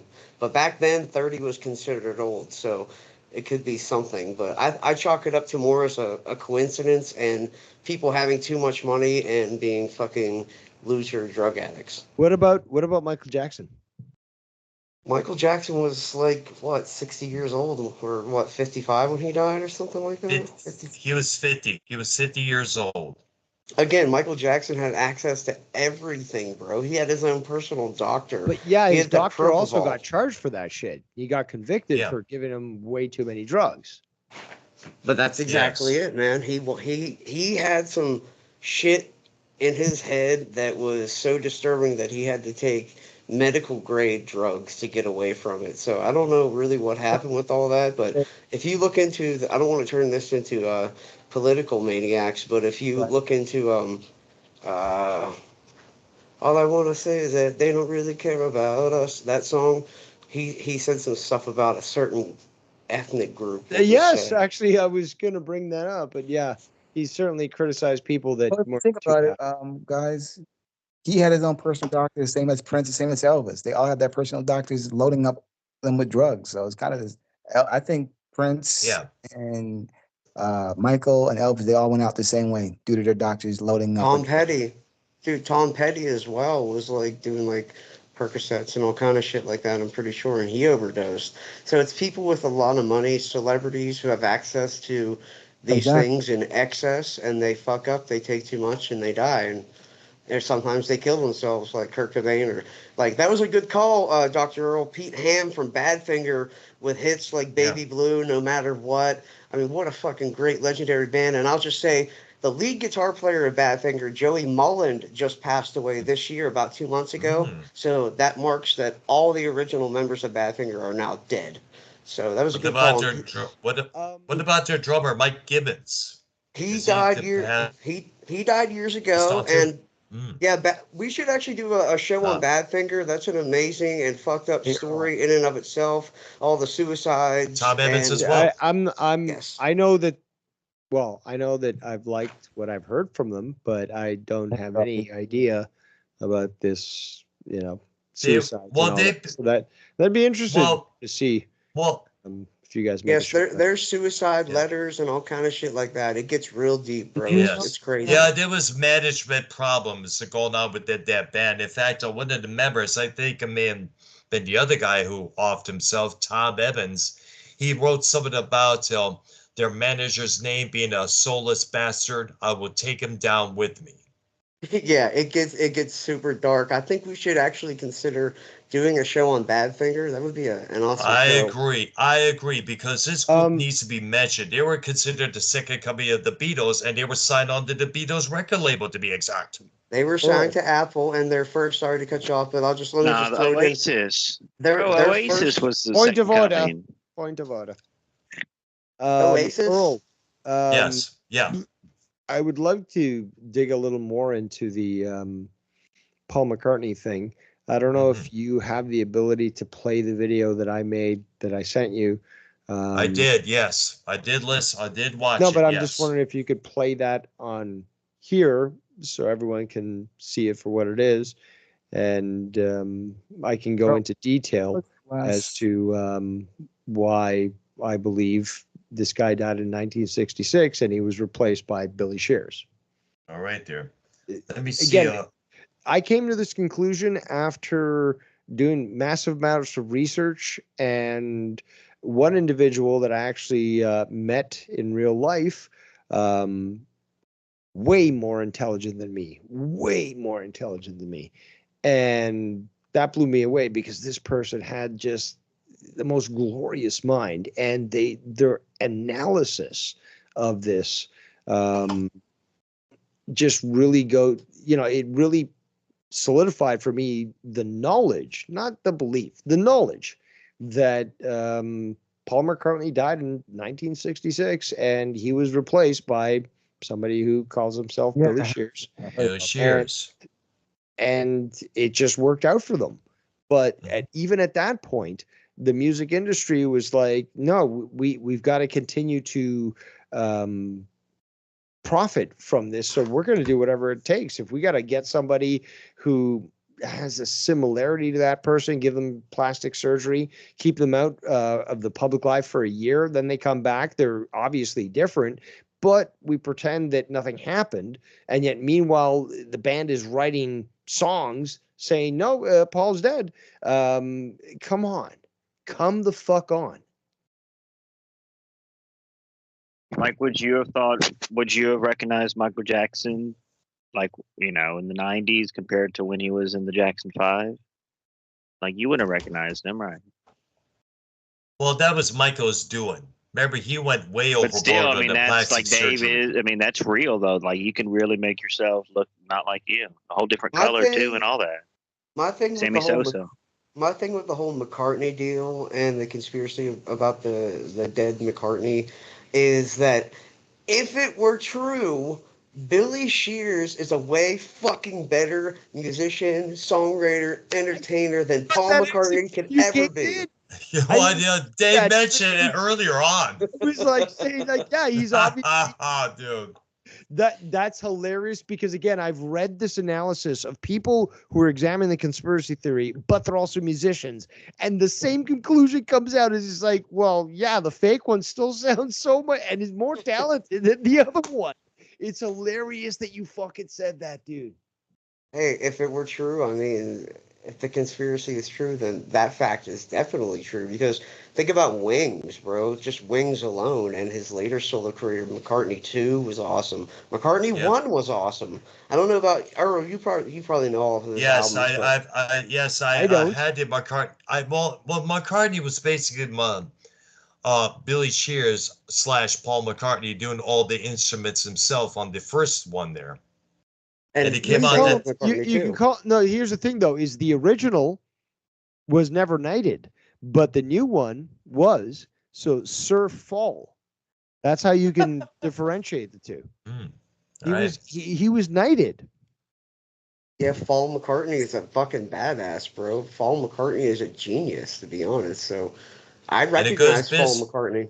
And okay, so and but a I good asked these guys, businessman Paul, too. I need somebody with some common sense here, but an understanding of the industry. But like, I try to explain these guys, like, okay, so your band loses one of their main guys, you make the effort to replace it, and you can continue to produce the songs. Is this not the logical thing to do? Especially when you are basically just about to hit your cusp of you know, popularity and so forth. Like, you're gonna want to continue to uh, produce hits and stuff that people will be buying albums for. Absolutely. And on that kind of level, you're talking the fucking number one band in the world. Of course, they're going to need a backup plan. So that would be the only logical thing. You can't just bring a new guy in. Hey, everybody, this is our new Beatle, David. Like, nobody's going to want that. They want Paul. And There were No. a lot. There were a lot of I Paul explained to fans. these guys is that these people are more valuable, like, dead. So certain bands, like, they're gonna capitalize on it, but other bands, like this one, was just like, we're literally hitting our high, and we can't reveal the truth, so we're just gonna get somebody to stand in. And was it Billy Shears apparently won, and this is on record, this is in newspapers, won a Paul McCartney impression performance contest. And that's how basically they scouted him and grabbed him up to go for that Sir Fall position. And look at all the crazy shit that's happened in music throughout the years. You know, the payola scandal and just so much shit. All the stuff with CCR and how John Fogerty got fucked over. I mean, Yep. Yep. this wouldn't be Yep. the craziest thing that's ever happened for the largest band, the biggest band in the world, to secretly replace a member. It would not be the craziest thing in the world. So I That's mean, the that's there's the a lot of craziest thing. theories It's and just not the craziest thing. Like, no. this is it makes perfect sense. And why would somebody like in that position not do it? Of course, it's the logical. It's Occam's razor. Yeah, it makes perfect sense. And the clues, nonetheless, you know what I mean? It would be one thing if we were just saying, just speculating on mere image of a guy, and supposedly the original guy had like a scar or some shit like that on his lip, or the new guy. I don't know. I looked into it years and Yes, years and years ago. There's something about a scar on his oh, lip, dude, I was but gonna bring. we have Uh, clues. We have clues on albums. We have clues on the The cover album, the album covers. okay, yes. so I just posted this link to basically what could be a book, um, and it's by this person that I knew, and they break it down. They show exactly that with the lip and the cut and stuff, Paul. Yeah. And again, I made this video, like, I don't know, Earl, if you're going to show it or not to these guys, because it's not very long. Okay. Um, I'm and looking it up right now. it's the one I sent you the link for. But basically, it shows, it summarizes basically the whole issue. It shows comparisons between the old Paul and the new Paul, and how it just doesn't seem to make sense. Um, and it's a really big and deep fucking rabbit hole. I mean, of course this stuff has been talked about forever because they put it in their fucking cover art. So is there truth to this? It certainly is worth investigating. When you get more and more hits that seem to confirm that this is the case, you think to yourself, wow, like, we were lied to for a long time, and yet we still have people like Ringo and Paul who are still claiming that no, Paul didn't die, and this is the truth. Like, that's crazy. And All it's right. not really that crazy because the original Paul McCartney, quote unquote Paul McCartney, his name was not Paul McCartney, birth name, it was James Paul McCartney. So I mean, stage names are not uncommon. It's not crazy that this could be true for sure. I mean, there's a lot of material out there that supports it. There's been numerous documentaries, books. There's been so much done on the Paul is dead theory. So it's not crazy. Yes, quite. Okay, but that's also something that intrigued me when Dr. Earl asked me to join this call, because again, conspiracies I love. I don't like that term. It's denigrating, but again, mysteries fascinate me. And It was having met created by the somebody that CIA after the JFK indeed, assassination. but Yes. again, having the opportunity to discuss things like this certainly interests me very much. And I'm speaking to people who have been in music in some fashion for a long time, and they know about it. Okay, that's a source of knowledge that I seek. And with something like this, where again, the 27 Club, Jim Morrison, Elvis, all this stuff, like, Paul McCartney, I seek those that are already been hearing about this. Like Paul said, like, yeah, we've been talking about this forever and stuff, because that, will glean some sort of knowledge as to whether or not there's some validity to these supposed conspiracies, or in fact, we've just been lied to for a long time. Well, especially like within the last year, or not even that. Like when me and Paul were talking about the Yoko Ono deal with John Lennon, I ran that through, Grok AI, and that came up to be like, they said, yeah, Yoko Ono basically cheered on Lennon's heroin addiction so she can get to his fortune, was the word. So she can get his fortune. And that's what AI is saying. So, and that made Paul 3 is like, nah, it's not Yoko Ono. Well, I'm like, come on, dude. It's like Yoko Ono could have hired the guy allegedly who shot her, who's still locked up and alive, by the way. Who, Earl, we should try to get on the show. What's his name? Mark David Chapman. I doubt that's going to go down because I doubt if whichever prison he's in is going to allow us, a small YouTube channel, to have access Listen, to speaking with him. There's all things possible, bro, through X and the internet. You never know. You know what I'm saying? I've seen, speaking of the pentagram stuff real quick, I've seen a lot of interviews with that dude all around YouTube. Bobby Lively, yes. That's not the killer of, John Lennon, but I'm just saying you could get, there's like no name YouTubers and no name places with interviews of people, and I was like, wow, you never know. But Paul 3, real big conspiracy on, I don't know. Well, Dave, was there more individuals or like deaths on your list, perhaps? Like, what's her name? Amy Winehouse. There we go. Amy Winehouse. Brian Jones. Yeah, there's again, I skipped through a lot, but it's shit. If Wikipedia is listing the 27 Club as something, you got to pay attention. So there's too much coincidence. Is it Also put deaths is the most, like, deaths. There's got to be, obviously there's clear cut deaths, but there's got to be some. Like going back to Kurt Cobain stuff, Paul 3. Back then, did he straight up die from heroin or whatever, or did Courtney Love? I heard like when like they fat like the picture. There's a famous picture of like his leg, and he's wearing a Converse, and there's like the box of his drugs right there, just sitting next to him. Like, what?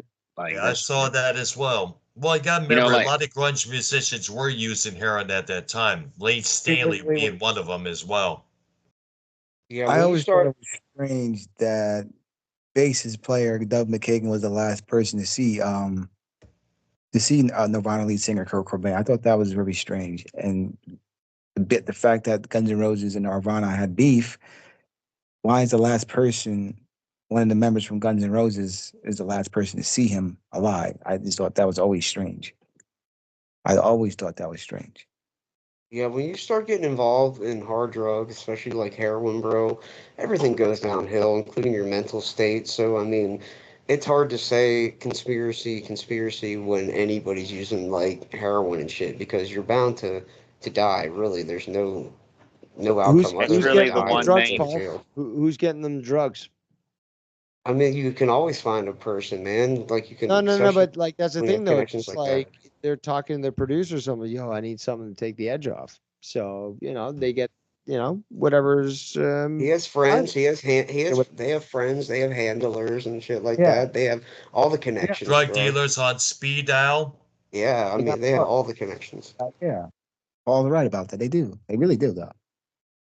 That's not hard to find. That stuff is definitely not hard to find, especially when you get to be that sort of stature, like Well, like somebody more like a like Kurt Cobain. My more like God. like the Michael Jackson thing is what Dave was saying, like and others, like how the producer, the manager of the artist is pumping up full of drugs, blah blah blah. Yep. I mean, look, there was Paul Thur. You can't really deny, like, without a lot of the big, 70s and 80s stuff, not so much the 90s, but without those drugs, predominantly Am cocaine and I allowed alcohol, I would to say. I say? mean, it wouldn't be that. It wouldn't be that Am I allowed to say really the guy? great, right? Wouldn't you? Hello. It would be a. It would be as. I mean, you look. I mean, like maybe not alcohol so much, but like a drug like cocaine or something like. It makes you play the guitar faster. Someone like an Eddie Van Halen. I think Not probably saying he the wasn't big. talent. Hello, let me finish. God damn it, you guys. Y'all, All right, go folks. ahead. It's real quick. Um. So you just threw me off, you asshole. Go ahead, guys. Well, I think probably the basic example of what you just mentioned was "Shot at the Devil" by Motley Crue. In the liner notes, it stated that this album was made on alcohol, reference to cocaine, whiskey, and everything else out there. Like a Man, I'm lot of that that shit stuff. today. Like Don't do these Motley Crue people aren't today. talented without it, but it does. Make a It difference. All reflects three. it's the art is reflecting the artist's lifestyle at that time. You can go back to like Sgt. Pepper's when the Beatles were doing psychedelic drugs. It's Yep. just reflecting in their music kind of what they're into. Just like we said, Motley Crue, they were all about alcohol, snorting cocaine. That's going to reflect in their music, and it fucking did, like in spades in their look. So, I mean, that's all that is. It's a lifestyle, and that's kind of why when those bands get older, the stuff doesn't really hit as hard as it did when they were actually living hard and living this lifestyle really for the fans. They give their life for the fans. A lot of musicians and bands and stuff like that. People don't realize how hard that is to keep up, especially when you build your legacy kind of like on an edge, like Motley Crue did. You have to kind of live that lifestyle your entire life, sort of. And if And you let's don't, you not turn into a poser. let's not forget the pressure from handlers, That managers, Vince record knows not to labels, say. executives. They encourage you to keep the sales going. Do better than what you did the last time. In fact, you remember how successful Hysteria from Def Leppard was around 1987, 88, how huge that record was. Steve Clark, the guitarist from Def Leppard, he was going through a lot of alcohol issues, but the pressure to do better than that album was really starting to get to him personally, because how do we top this one? How do we top that one? And that's when the alcohol starts to go full throttle on that individual, more and more and more. Yo, we do have some breaking news, real quick. And this is pretty interesting. The woman that shot Selena, and that's could be a whole nother conspiracy in itself. The Yolanda Selena death. Saldivar. Yeah, Yolanda she did Saldivar. get denied parole today, so she'll still be locked up until 2030. Still, Good. she should have the death penalty if she really did shoot Selena and kill her. Honestly, She did. There were a lot that of was that was witnesses. In fact, that even was said probably Jennifer Lopez's greatest work was playing Selena in that movie. Honestly, and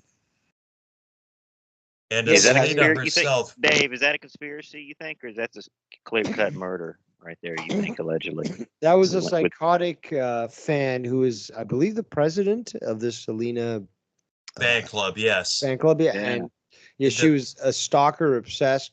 She didn't get the attention she wanted, and then she killed her, unfortunately. But it was In fact- it was not something that was viewed as other conspiracies that I Conspiracy. believe were However, there was one they thing would have mentioned that there benefited from was her death. This was something that was more. Dr. Brad, you're gonna have to let people finish their sentence, brother. Come on.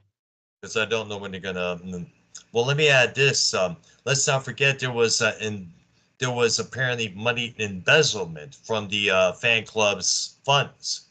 There's a lot of crimes that were going on, but yeah, basically there was disagreements, and this president basically went and killed her. But it's not the same thing as some of these other conspiracies, especially since Janis Joplin, Jimi Hendrix again died at the same age, and again all these other artists as well. The 27 Club, there's something there. Again, if you got bands that are even singing about it, making songs about it and stuff, there's something there. Like you've got REM, for example. This is sidetracked slightly, but REM has Man on the Moon, right? They're talking about how the Apollo projects were faked.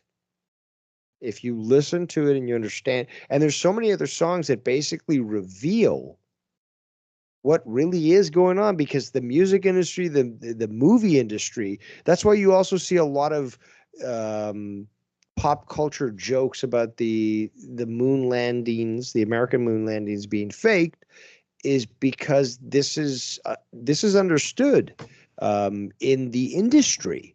Even people who work in special effects, they see it, they realize it, they understand the technology that was used back then. They realize what we were shown on TV is false. That doesn't preclude that maybe, man has landed on the moon, but it would have to be different technology, just straight up. But the thing is, these people, they joke about it with their media. They make songs about it. They fucking make clips in videos and cartoons and stuff laughing about, again, what appears to be the truth, which is that the Apollo Moon project was basically falsified. But it's there in media. I mean, it's not like the Elvis is still alive thing. This is something that just gets constantly pushed into the subconscious of people. Well, the Earth is a globe, and we did go to the moon for real. All three. What do you think? I think it's only about another 10 years until most of the population believes that the moon landing was fake. I think that it's right around the corner. I think a lot of people are starting to see, the data and the behind the scenes stuff. Like supposedly they use miniatures and all kind of funky stuff like that. And like whatever happened, what about the camp? Actors. Did they just See, leave the fucking camera No, guy but there? this So is the what- Elon, all that, You know what? all that SpaceX stuff they show on video like every week, is that all real? You think? The badass 4K shit they Well, have. there's so much to even go into that. I got footage that sort of disproves that. But Paul, this might be my villain story, because I remember, I think I was 12 or 13 when somebody even suggested the idea that the moon landing was fake. Now, back in the 80s and stuff, I was being promised that we'd be on Mars by the 90s.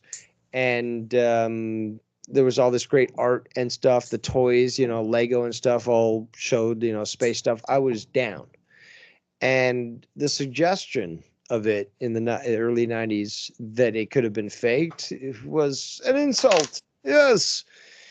And eventually I got mature enough where I think it was like, I don't know, 20 or something, at a high school, and being indoctrinated by the fucking robotics system. And I said, well, I can't be honest with myself if I don't at least look at the other side and see what proof they've got. And the more I dug into it, the more I realized that, what we were shown was falsified. Again, I don't exclude the possibility that man has been on the moon, but it certainly would have been with the technologies that they showed us. I totally understand that electrogravitic, aka anti-gravity craft, have the ability to create a field around themselves that would allow for it to land. I mean, the Germans had it basically during World War II and potentially earlier. And does that exclude the possibility that man, again, Americans, took that technology, used it, landed on the moon? It could have happened, but what we were shown, because it can be proved, even AI now is fucking analyzing the footage and say, no, that didn't happen. That's all fake. Miniatures have been used. You can see this with the pattern of the footprints. You can see it with photos that are provided to us. You got a rover there on the landscape. There are no trails either in front or behind it. How the fuck did it just get plopped there? Impossible.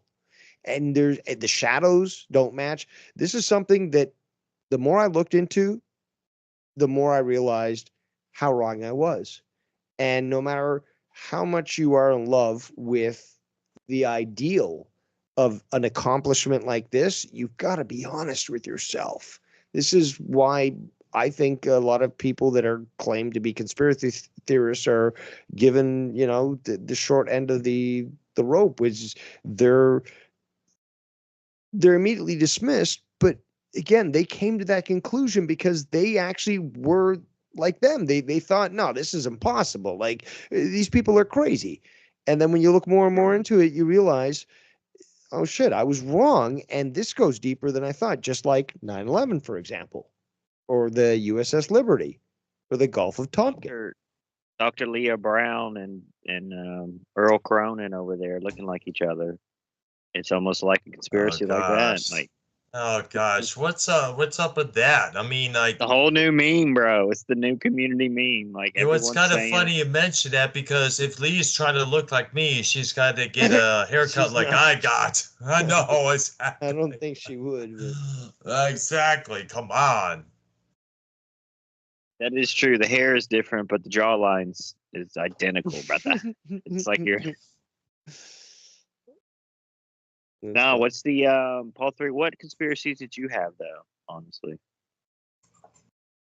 I was wondering if the Sid and Nancy situation would be considered a conspiracy, like given that whole weird situation on who killed Nancy or whatever. I don't really know I've too heard much about weren't about they that into story. Good they were in heroin idea too? there. Yeah, they both were heroin addicts. Another was the primary character really in the entire story. So unfortunate, but there's more to it. I believe.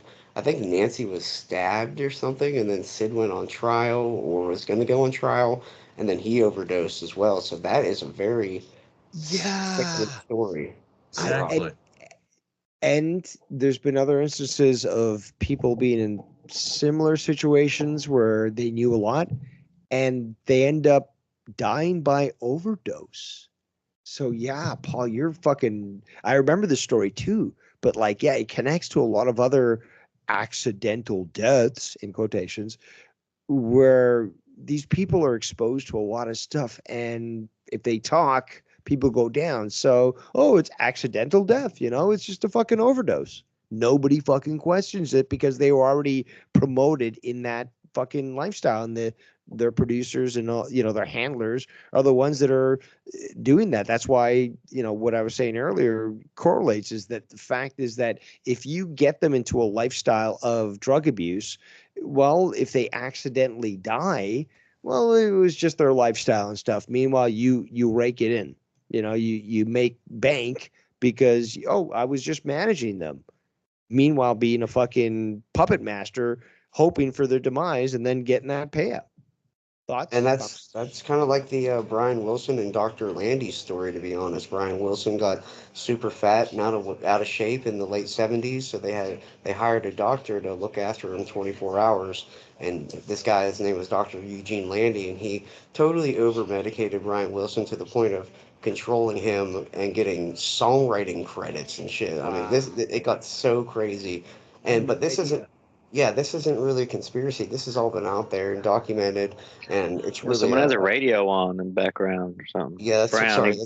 That's my wife actually. So, but yeah, it's a pretty crazy thing. It's been documented, and you should definitely get down and look into that rabbit hole. Might be a kind of a cool show to go over as well. The That's whole Yeah, I'd love document. to hear that shit. I'd never heard about, but again, it just all lines up. It's the same story over and over again. You have somebody that's put into that position where now I can drug you the fuck up, and I mean, shit. Credit for writing songs. I'd never fucking even think about it until you fucking said that. That's Yeah, nuts. It gets super crazy. I mean, yeah, he gives them all kind of credit. Brian Wilson's clearly out of his head, and that did like permanent damage to Brian Wilson as well. Like the crazy like antipsychotic drugs and stuff. It wasn't just like giving him mushrooms or acid. He was given like crazy medication that really fucked him up for life after that, to be honest, which is unfortunate. Fucked. Dr. Brown, you're on mute. You got put on mute just so you know in case you're over there talking. It's been happening multiple times tonight. Dr. Earl. Okay, is there anything else on my list here? I made a list of music conspiracies. What about what happened to Amy Winehouse? So who? What? Oh, yeah, Amy Winehouse. Yeah, that to me was a sacrifice. Again, one of these things where they're more valuable dead than alive. So, thoughts, comments, concerns? That's crazy. Amy Winehouse was wow. That's crazy. Well, it is like overall, What do you like think out of all the people that like we discussed tonight so far, like most of them and all of them really were huge superstars, from Kurt Cobain to Hendrix to everyone. Jim Morrison. Morrison. I mean, even like the later ones, like Winehouse. That is weird that they were all, the death, conspiracy, that they were all super huge. I thought. I mean, Amy Winehouse guys was so like that. big, bro. Like, the Hendrix manager was part of like part of something that he was against, and didn't like Hendrix fund like the Black Panthers or something like that, and his manager was against that or something. Well, I guess the Black Panthers were trying to convince him to come over their side. You need to come back home, brother. And I guess I'm not too sure the whole deal went down afterwards, but I know he was facing a lot of pressure from them. Actually, since we're on the topic of the blacks, I've heard theories about Bob Marley's death being orchestrated by the CIA because of his vocal objection to their actions. And some people say that it's weird, though. Apparently, he got a foot injury. Then it was like, oh, he's got cancer in his toe. And then I it remember hearing killed about him. that. Yeah, so I mean, I can understand why, this sort of conspiracy would exist, because it doesn't really make sense when you look at it. Maybe I'm missing information. I'm always open Well, they did to put learning. They did But what do mention you guys think about that? Have you ever heard that theory? I remember And hearing in the about it myself. no, And I that's think, real. That's in the movie. in fact, I think the Jamaican government had played a part in it as well, because he was opposed to the Jamaican Dr. government's Earl, doings as well. Dr. Earl, let the blacks talk. Mr. Blacks, go ahead. Really? Who are you? White Yes. supremacy? You are the king of blacks. Okay, you are a What I'm saying- representative here. Make it count. Yeah. What I'm saying let is, the in talk, the please. Bob Marley One Love movie, they mentioned how he had a foot disease on his toe, and they said in the movie, in the very end of the movie, in the ending credits, they literally said that that's how he died. But I don't think that's how he died. 'Cause Yeah, they but you're also show a missing the scene. point. You guys are missing the No, damn no, no. point. They also Oh, show a scene where he got shot at in the movie, but yet then they want us to believe he died from a foot disease. Come on. no, he had cancer. So the point was he had cancer in his toe, I guess. But But they it was show a Melanoma, scene against where he brother. got shot. it. Make it It make was sense, bro. against his Melanoma. religion. It was against his religion, Rastafarian, to amputate anything. So he decided to try and naturally cure it, but the cancer had spread from his toe to his body because Right. of ignorance and religion, basically, and he died. And his last concert was actually in Pittsburgh, Pennsylvania. All three fucking hates Bob Marley and glad That's he's why I'm dead. fucking Correct, here, all three. man. Fucking those little dates being dropped. Dude, It's like, oh yeah, by the way, we're talking about this, and this is when it happened. I All love three. fucking Bob Marley, bro. What are you Nah, you talking shit on about? him every No, time we it's talk just about him. You things shit to on put him on though. there. You Oh. hate him. We don't My- talk about Bob Marley. What are you talking about? Dude, I love Bob Marley personally.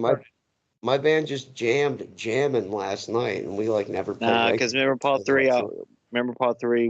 We talked behind the scenes about Bob Marley, and you're like, nah, he's a piece of shit. Like No, really the it Rasta doesn't. No, religion. I don't Paul, Shit on recall the hearing Rasta it about shit. doesn't that. count if you don't have a steel drum. Well, Paul, is that true? Paul 3 does shit on the Rasta religion. That's it. No, I don't. I think I joked about you going to see the Whalers because it was funny that your white Texan ass went and saw the Whalers and I filmed the saw whole that concert. video. Yeah, we had to, even talked about that on one of our shows before. Dr. Brown, are you ready for the Let's take the attention off me, please. Let's take just, attention on me move on. about Joe and Ken? We're talking about music. conspiracies, music. No, conspiracies. Paul 3, what is your opinion, honestly? And this is a big one. And we covered it, but I want your opinion about the whole and it could be turned into conspiracy, like this whole Kiss thing. Yo, Real just quick, wrap it up, Paul dude. 3. Wait, what are you asking me? Paul 3, the whole Kiss stuff, real quick. What do you mean, Night in Satan's service? I think it's all bullshit. I think they're just a bunch of I don't even want to say a certain group of people out to make some money and license whatever they could. I don't think it has anything to do with Satanism or real demons or anything. I don't think that exists. I've got a question. And for Dave Rose, I have a good question I want to ask Dave Rose. Yeah, ask me. Dave, how did you feel about Kendrick Lamar's performance at the Super Bowl? I'm focused here on music conspiracies, and that's all. Fucking But that- Super Bowl. I don't want hand It egg. American was a big hand conspiracy. egg. No random questions, guys. No random questions. We stick to the No, topic. but okay, Yeah, no, why but did we I bring want up to the ask. Super Bowl? I think I have a valid question. Another one. I'm awesome. But gentlemen, what are your thoughts about both Chester Bennington and Chris Cornell's death that were claimed to be natural, suicide, but well, it's not really natural, but they were also working on a documentary about human trafficking. This rabbit hole goes deeper when you take a look at both John Podesta and Chester Bennington, and you realize that, and then you start to research who the mother was and their involvement and stuff, and you realize that basically that John Podesta was Chester Bennington's father. I You have wanna- looked into you wanna that, dive- and please dive into this because there's so much really compelling evidence, and really it points to the fact that this actually may be true as well. But that's the thing though, is that, okay, one thing interesting, two things, maybe it's a coincidence, three things, okay, we got something, 5 things, 10 things, like when the continuance of these supposed coincidences continue to occur, there's no longer a fucking chance in hell that this is not the truth. So, but then you start to take a look at who's connected to this stuff, and you start to realize why this sort of situation would occur. If somebody's willing to snitch on your billion or trillion dollar human trafficking organization, you've got enough money to certainly take them out and make them look like they committed suicide, especially when you've got the judges and police on your side, which will judge a shotgun to the back of the head as suicide, or 6 shots back in the head of, whatever, 9 mil or fucking 45, 6 shots back in the head. That's suicide. Somehow they couldn't kill themselves enough with a 45 of all fucking things. So they continue to do so when they got 6 shots into the back of their head, rather than just put it up through their mouth into their skull and just blow their brains away. Yeah, there's a lot of information that clearly shows that the whole system is rotten, and there are people making money from the suffering of human beings. Unfortunately, yes, very true. Because I remember there was talk about the how similar those two died within a couple months of each other. to come. And- Yeah, I was going to say there's multiple artists that have come out and have actually said they wanted me to sell my soul to Satan, and I chose not to, and that's why I'm not being featured.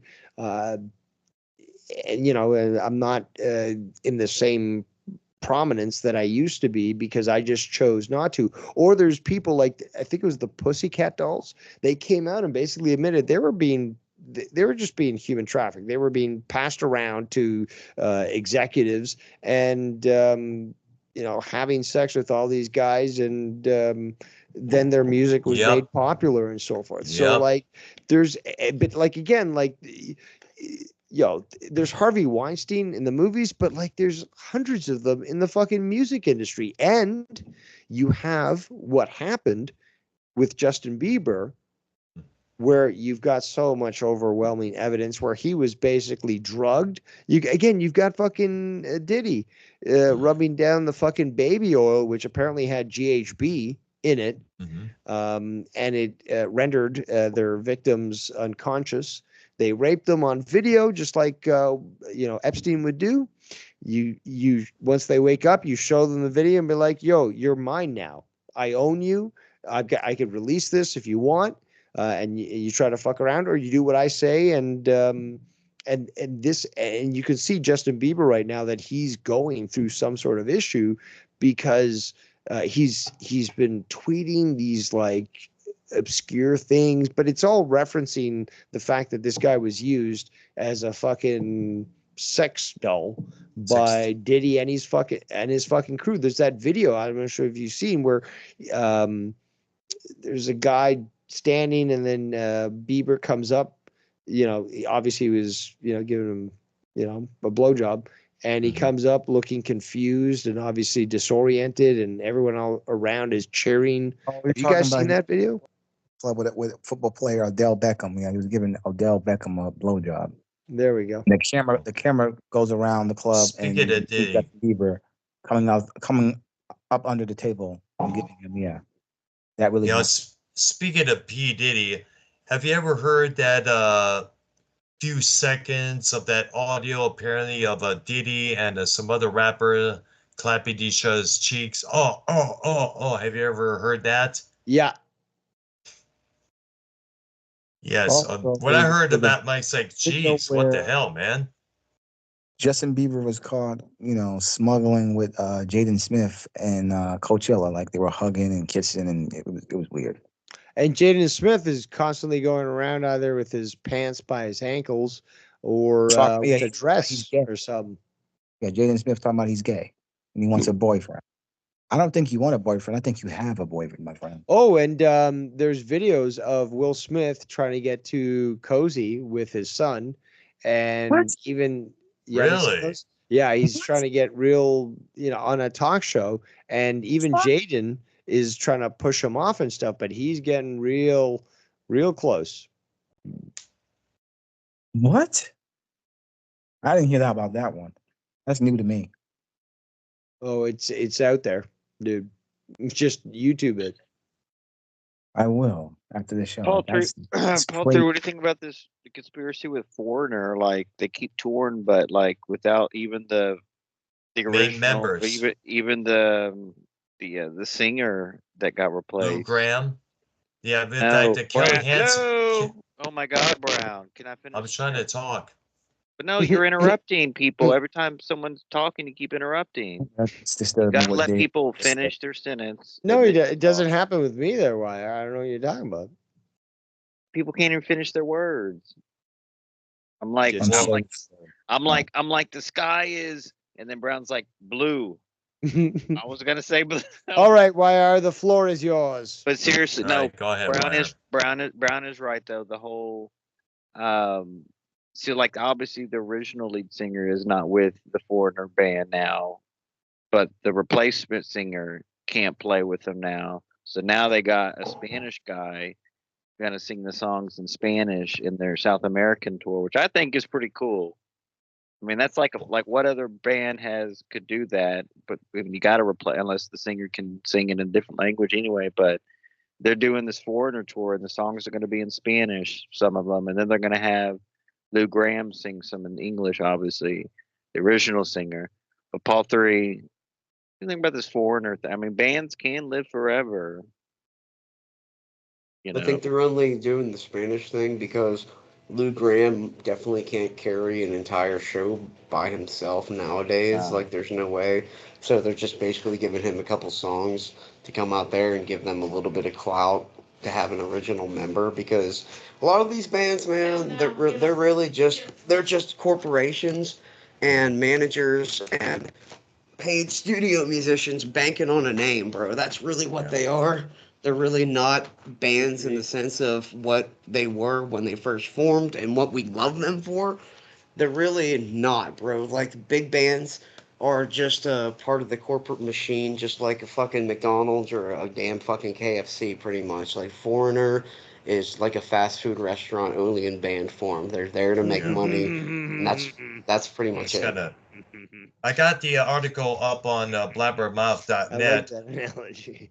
Foreigner singer Kelly Hansen has revealed that he'll be forced out to miss the band's spring tour in Latin America earlier this year, which is scheduled to kick off on April 28th in Mexico City. He said in a statement, "Some issues have forced me to limit appearances outside of the US this year, which means, unfortunately, I will miss Foreigner's South American run. However, our bandmate, Luis Maldonado, has been recording some of Maldonado. our hits." All right, thank you.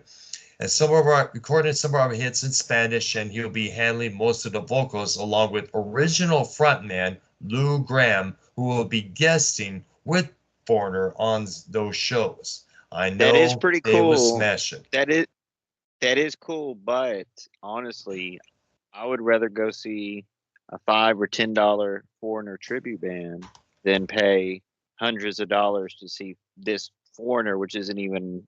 I mean, this thing is pretty cool with the Lou Graham thing, whatever. But they're not going to do it. They already did the U.S. tour on that farewell. Yes. But Yes. like, that is stupid to see these bands that aren't even if they got the drummer, that's the original. I mean, I don't know, that's kind of stupid too. But like, That basically is a tribute band. It doesn't matter if it's just, yeah, I mean, you're I I right. mean, look, Leonard You Skinner, might as bro. well pay $5 rather than fucking 80.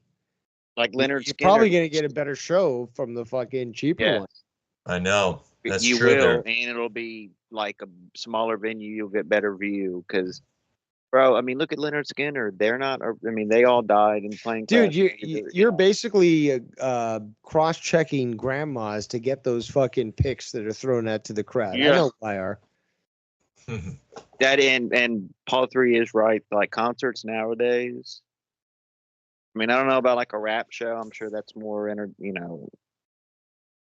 rowdier, I guess. But like, there's mostly it's a lot of gray-haired fans at these shows, guys. Couples, older couples. Yeah. And I couldn't imagine seeing. I mean, I know back in the day when they were, 20s, 30s, whatever, teens. Concerts were, and rock and metal shows are the best concerts, and like that '90s shit, the grunge shit really isn't the best stuff live. Like 9 Inch Nails live. I mean, that seems so shitty, bro, Brown. But like everyone's talking about it, blah blah blah. This whole 9 Inch Nails tour. Yeah. But like, I mean, like an Iron Maiden, that was very energetic. Yeah. Hell, It there was a lot of, in fact, you may remember there was a lot of gray haired people at the Judas Priest show we saw back in Yes. prior to moving to Florida. I mean, that's how it is, Dave, nowadays. Like, I mean, the tributes and the real shows, everything, it's all older, 50 and up people. And of course, I'm going to see obviously, if you went and saw, like rap groups and maybe some pop groups, it's going to be different. I mean, like the Weezer concert I went to, that was definitely a mix. There was definitely a lot of like families, kids, wives, and everything, families at Weezer. I mean, that was. Like I was like, wow, that's crazy. I mean, the Green Day show. I mean, that was LGBTQ, central, Dave. I mean, Yeah. there was rainbow and you clothes. Nah, but Smashing Pumpkins opened on that. I mean, it was worth it. That was a pretty cool show. They They fucking did, yes. Green Day opening for fucking Smashing Pumpkins. What the That fuck? was. That was. No, man, that's wrong. And they were. I think Wyatt had some But footage but of them. but I'm sure if I go to like some more extreme metal shows, the crowd's definitely going to be more in different ages. I mean, Paul 3, there's like all those wild metal bands that, with the whole that like they're jumping on stage, jumping off, crowd surfing. I mean, that does still go on. You know what I'm saying? It just might not be As much. as much. You know what I'm saying? There's shows that it's straight up older crowds, but there's shows that it is a mix. It just Yeah, depends. I've been to a lot of those heavy shows where people are going crazy, Wall of Death, circle pits, people doing the hardcore dancing. I've seen some clips recently on social media of that still happening. I wasn't aware that people were still doing that, but I mean, yeah, circle pits and shit are definitely Dude, still a Oh thing, even at bigger wow. yeah, but shows. it's the gayest fucking shit ever. Like Oh I've yeah, I seen, would. I would. That's why I would never go to that. I hate a tight. I mean, like the me and Brown thing. I mean, that was a tight crowd. I mean, but I people remember this drank. in They're at. in I the mean, early '90s. Like again, attending concerts and stuff, and even like small concerts, but like people pulling that shit and like thinking they're cool and like this is how I dance. Like while I try to fucking murder somebody, it's just like no, that's not gonna fucking stand. And it's just like why would you put yourself in there and why would anyone do that in the first place and what's the motivation? And it's if you really analyze it, it's just they feel weak and stuff and they want to try to hurt somebody. So basically it's just fucking retarded that it even exists and that it's been allowed. A mosh pit is one thing, right? And yeah, it can be. which I find those are inappropriate. I feel like too. It I mean, that's depends. dangerous. It's Well, it dangerous. depends on it depends, I think, on the music style. But like, these circles where people are just literally trying to hurt each other is just beyond pathetic. And there's so many videos of it. In fact, I love watching the videos where somebody tries that shit and somebody's just trying to enjoy a fucking concert and the guy comes back at him to try to hurt him and he just fucking slams his fucking elbow in this guy's face and knocks him the fuck out. Have you seen that video? Well, they I think I, do. I think I know what you're talking about. It's They do beautiful. have security a lot of times, but when me and Brown, the guy in front of us fainted and down on the floor. The little boy there. Yes. Brown sat there like a hero and like tried to help him up, and I'm standing there. I'm like waving security, like that's their job. Brown, Jesus Christ, we're trying to watch a concert here. At the same Yeah. time, it is always good to help out. Yeah, I, but you I, gotta, there's a difference. There's a difference between hardcore dancing, circle pits, and all that. Hardcore dancing is really fucking stupid, and that's where people just flail their arms and That's the they'll one I'm punch talking people in the about. face. Yeah, I hate that. I think circle I'm not pits are gay, all so I don't right. know the terms, but like, yeah, I'll give it to you. You know what you're talking about. Not to say you're gay. No, I'm not referencing that. like But I'm grind just saying, like, these terms of like these circle, like again, like it's just gay in the end. grindcore. Like, why? It doesn't matter what the music is. It's just like, why are these people getting their aggression out on other people? Like, is this like, are you people stupid? Like, that's what I've never understood. And Circle pits aren't meant to be like angry towards other people though. Circle pit and just like that in general, and even walls of death is about really just having fun and feeling the music. It's the hardcore dancing that gave it okay. all a bad image when people were like The getting punched slam in the dance. face. Well, I don't know Be- the terms. well, But like Slam dancing. I I know the have seen terms. videos of a granny I guess it was a circle pit, and like there's a granny and she's like rocking. It's Sweden. There's some sort of death metal going on, Yeah, and there's people going around with her, fucking keeping her up while she's got her walker, and grind. like they're just like rocking out with her, which is fucking pretty cool. In Exactly. fact, like I grew up in real quick. excuse me, excuse me. I grew up in the punk and metal scene, so I kind of know all the terms and grew up doing all that and there's like a whole etiquette to the pit where you help people up and you don't punch people and you Okay, don't hurt people. So, okay. yeah, there's a whole etiquette to it Yeah. but the hardcore dancing is fucking lame as shit. Yeah. And you used to Um, call it slam dance if I remember that. used to do that back in the Rose in Roseville. But I heard a story that the Pantera show. I didn't do it, and I wasn't there, but someone told me this back in the '90s. some guy, because back then they were kind of, I don't want to say lenient towards Nazism and white supremacy, but definitely those type of skinhead people were at those shows probably. And it was, they had this dude had a spike that he put in his Dr. Brown Martin boot, and he put a spike in the toe, and that's he kicked with that spike in the toe. I heard about that. Yeah. And you know what I'm saying? Brown, you used to do the slam dancing at the Rich and Roseville. No. But they do. Look, Brown, those clubs, those golf clubs and all that, they still do like that wild dancing stuff there. I see that stuff, bro. Well, but they don't slam. They don't the slam. fucking- They don't slam dance. They don't mosh. If they even tried that, security would be up on their asses. They try to do that they dumb don't shit do at that. tribute shows, bro, and that I try to stay away from that, honestly. I remember one time I was at the shelter and as some chump tried to get me to mosh with him. I said, nope, I don't think so, pal. I had to put him against a wall and said, I don't do that shit. Damn, Metallica tribute 3 years ago when they started that shit, I walked away real quick on that. Like, come on, grow up, guys. Yeah. I I guess because drunk. moshing at that time was the thing that everybody to cash in. It's an alcohol. When people just start drinking, they get weird and make stupid moves in public, and it's annoying. And they should ban at least liquor at shows. They should still sell beer, but liquor is really what gets You people. fucking Puritan.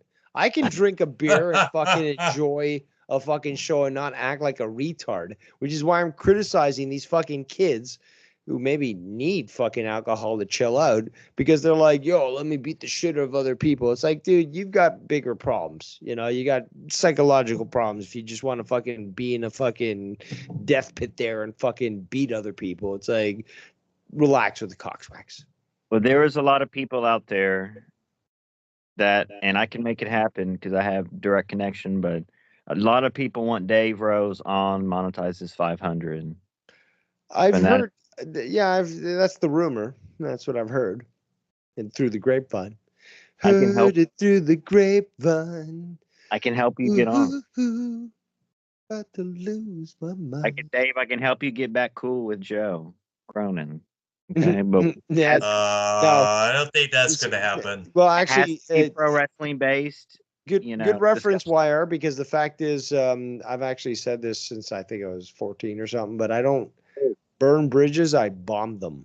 So yeah, I don't think there's a chance for wrestling any reconciliation there. Wrestling I is got it. wrestling is. Well, no, Unless not the price is right, though. I'll be honest. I am a whore. So, you pay up and I'll show up. Paul 3 is love. We do support DeMarco too. He's doing a nice little thing over And there. by the way, DeMarco just subbed to my channel. I just Word. I sent it to Jake. I'm pretty good friends with Jake, man. He's a really good dude. right.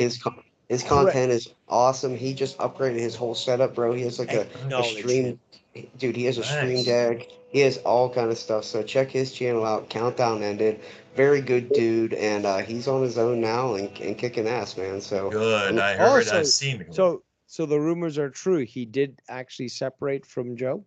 Yeah, I believe so. Yes. yes, he is on his own, and he is going to be joining us one night. I have his word. So some Does- night, some Alright, Thursday. nice. He'll Is be that there. like what 29 hosts or 28 hosts right now that Joe has gone through? that's a It's been a 20. lot. Probably 20 30 or 34. That's a 20-year relationship flushed down the drain since 2005 with DeMarco. Poof. Well, Gone. yep. Well, Flushed. Joe, take this as a lesson. Better. No, but dude, you again the first time, okay, shame on you. The second time, shame on me. Anytime after that, it's like I'm fucking retarded. So since he's gone through it, fucking how many times now? He should just accept he's retarded. Joe has, I'm not going to get into it at all, and this has nothing to do with Jake or anything. come It's just my own thoughts. Joe has mental issues, and it's been tested time and time Really? again that the guy is Come on, insane. man. Well, Joe obviously, is putting on the so. best stuff right now with Rojas and Dork Knight. Rojas No. is the best co-host that Joe Cronin's ever had, in my opinion. I disagree, That's bro. my Joe, opinion. Adorable. Joe is exploiting people with mental illness right now. That's what he's doing, bro. That's Hold exactly what he's doing. hold on. Right now, I mean, has it never always been that way? Because Well, that more that than was ever. I was there. All right, yeah. It's Remember- kind of funny. remember Tommy? You know what? That drama community Actually, podcast channel. Good Oh mention. my, no. Wait a minute. Let me. It says it made a post that kind of makes absolutely sense. In 26 days, Joe already made $2,631 from top 10 donators, and he still acts depressed. Oh, that's the drama community podcast. Yep.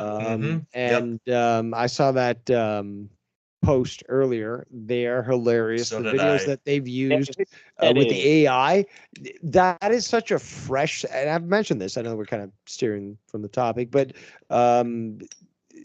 that's such a fresh take on what's going on or what's been going on in this community, because you just got AI fucking analyzing things without real context. But yet sometimes it's so fucking spot on. It's just like, holy shit, this is crazy. But regardless, comical. Well, that's and, the whole conspiracy of the whole Dr. Brown and Leah looking like each other is over I there. know. Yeah, because and by the guys mentioned it first, then that account acknowledged that. way, here's It something was else. you, IR. It was you that fucking started that fucking rumor. Well, no, I saw it in a chat or something. I can't remember where, but I saw someone. It was the same, it was the same chin line. Come on. I even think people It's the same in chin. How can you blame me? whoever that account is, because people were saying it was me, that drama account. And number one, if it was me, y'all would know it was me. I would make a video. I don't know. I would do something. I wouldn't just. I don't know. Like, it is cool, but like. Yeah, you've been They need- blamed to be that account, but no, you're not that smart. Let's just No. why don't you just be honest? This is like, I'm And not by that the way, intelligent to be able to pull this They shit have a off, because this channel's actually funny and I'm fucking not. So No, you know, they it's have a fine. huge- Yeah, we love you. They do hate Garguts a lot, and I don't. I know I saw that. I don't hate Garguts like that really too much. I mean, he's kind of annoying on Joe's show, but I don't want him to die or anything like Yeah, that. but you're in Texas. You could easily fucking just put two behind his ear and the problem solved. Garguts is Actually, funny. in fact, how much would that cost if we were to utilize your services? You'd have to get a hold of some sort of firearm, or maybe, What about Prince? Prince Idol. is he in Texas too? Yes, he is by the Fort Worth area. Really? And why are Yes. you not met up with him? I mean, you basically, just orgasmed when you met Me? Dr. Earl, but Twice. are you not going to meet this guy? Yeah, me and Prince are going to the Billy Idol concert Really? And, Billy Idol.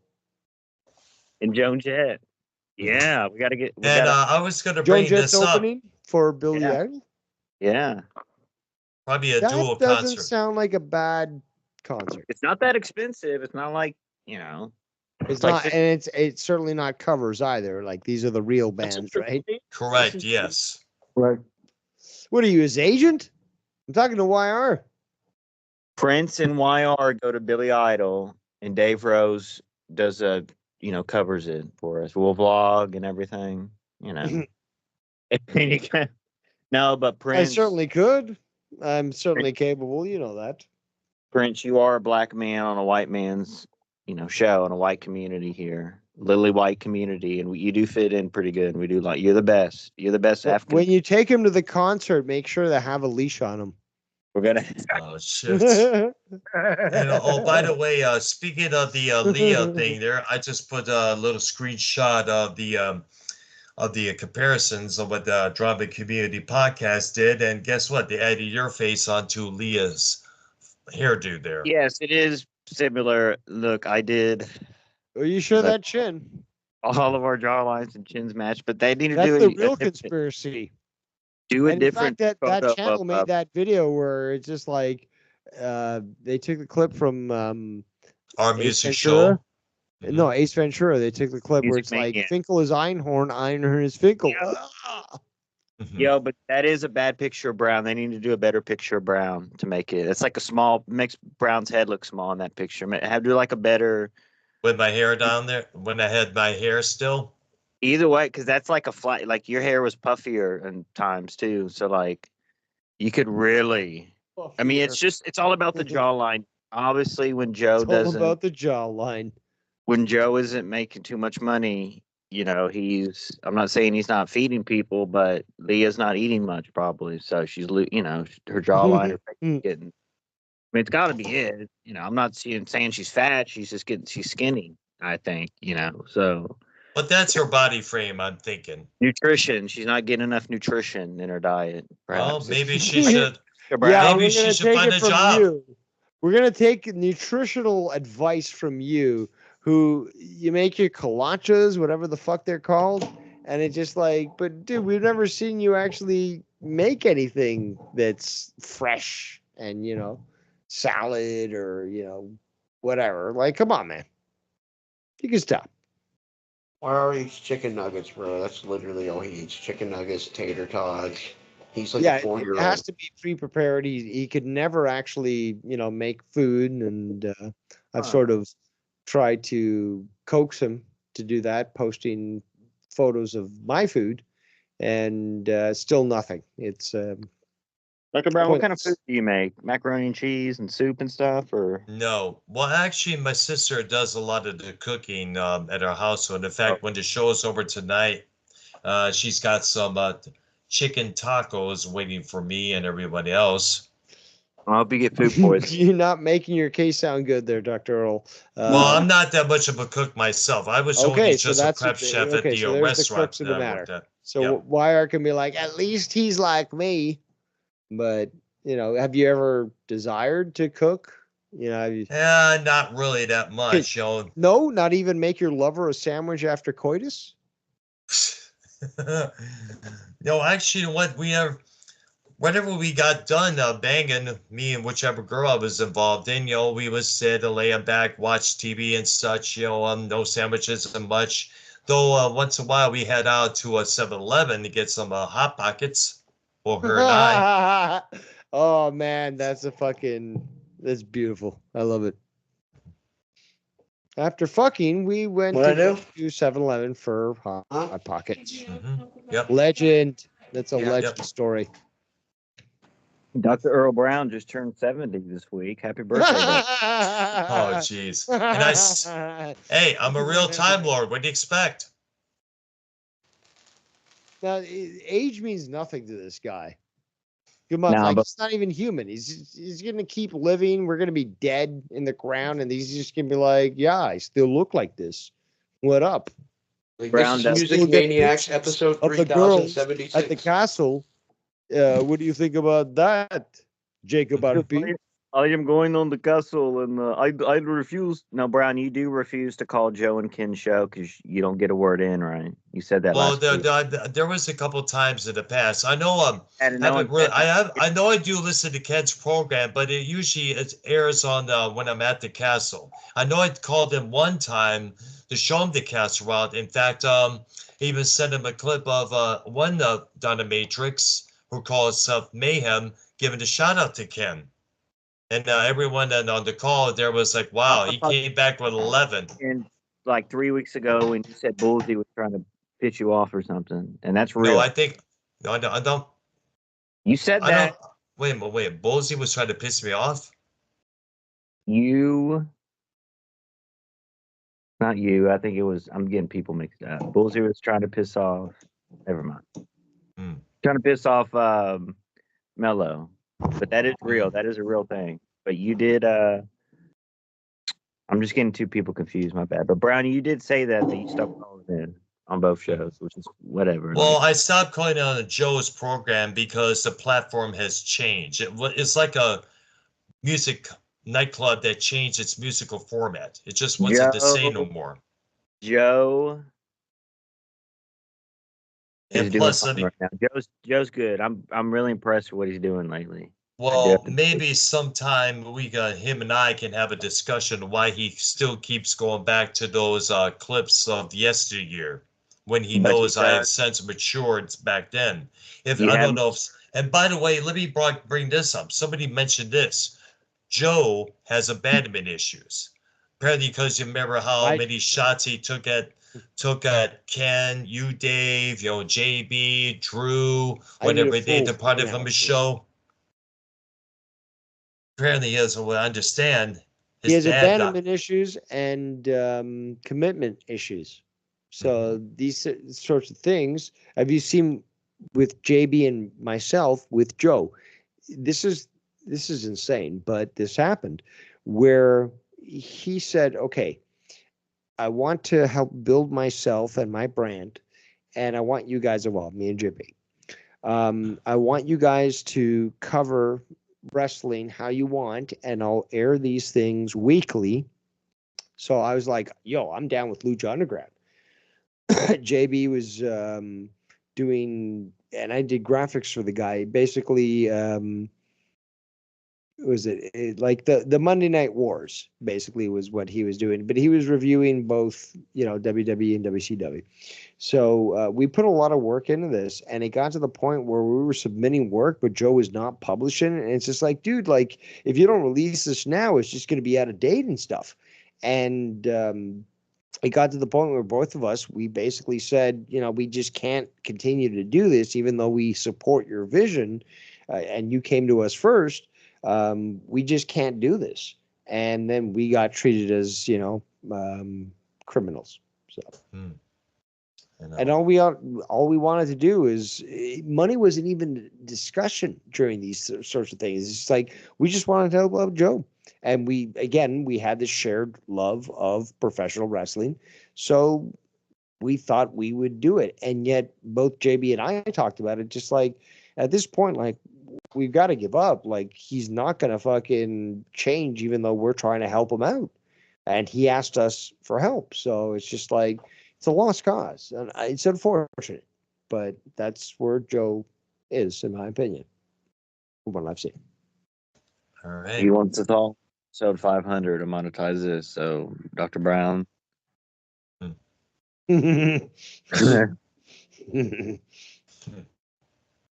I'm sure that both Dr. Earl and Tommy and C2010 will show up on I doubt it. episode 500. Yeah. Dr. Brown, are we going to Yeah. do the overrated bands next week for the topic? Yeah, list?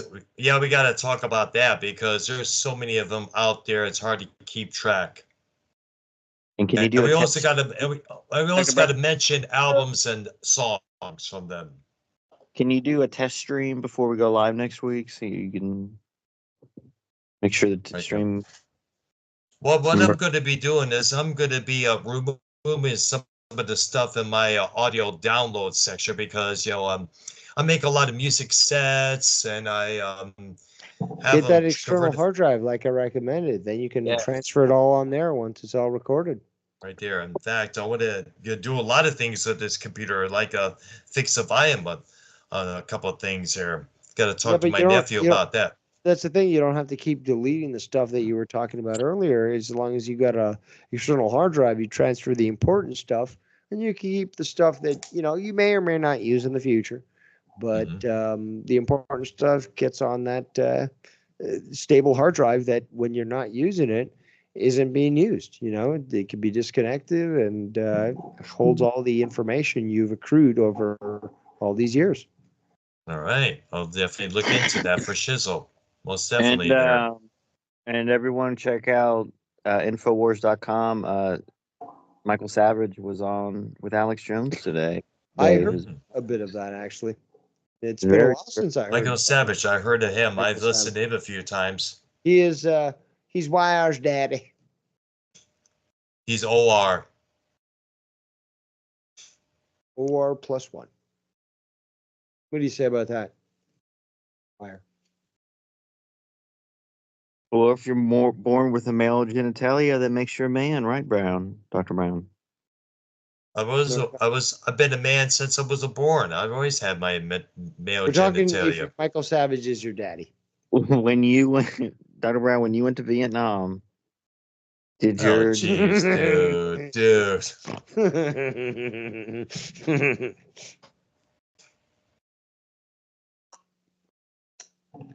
All right. Alright. Well, Okay. we've gone for. I mean, we could wrap up at 3 hours. We've been going on for. We are at 3 hours to be exact.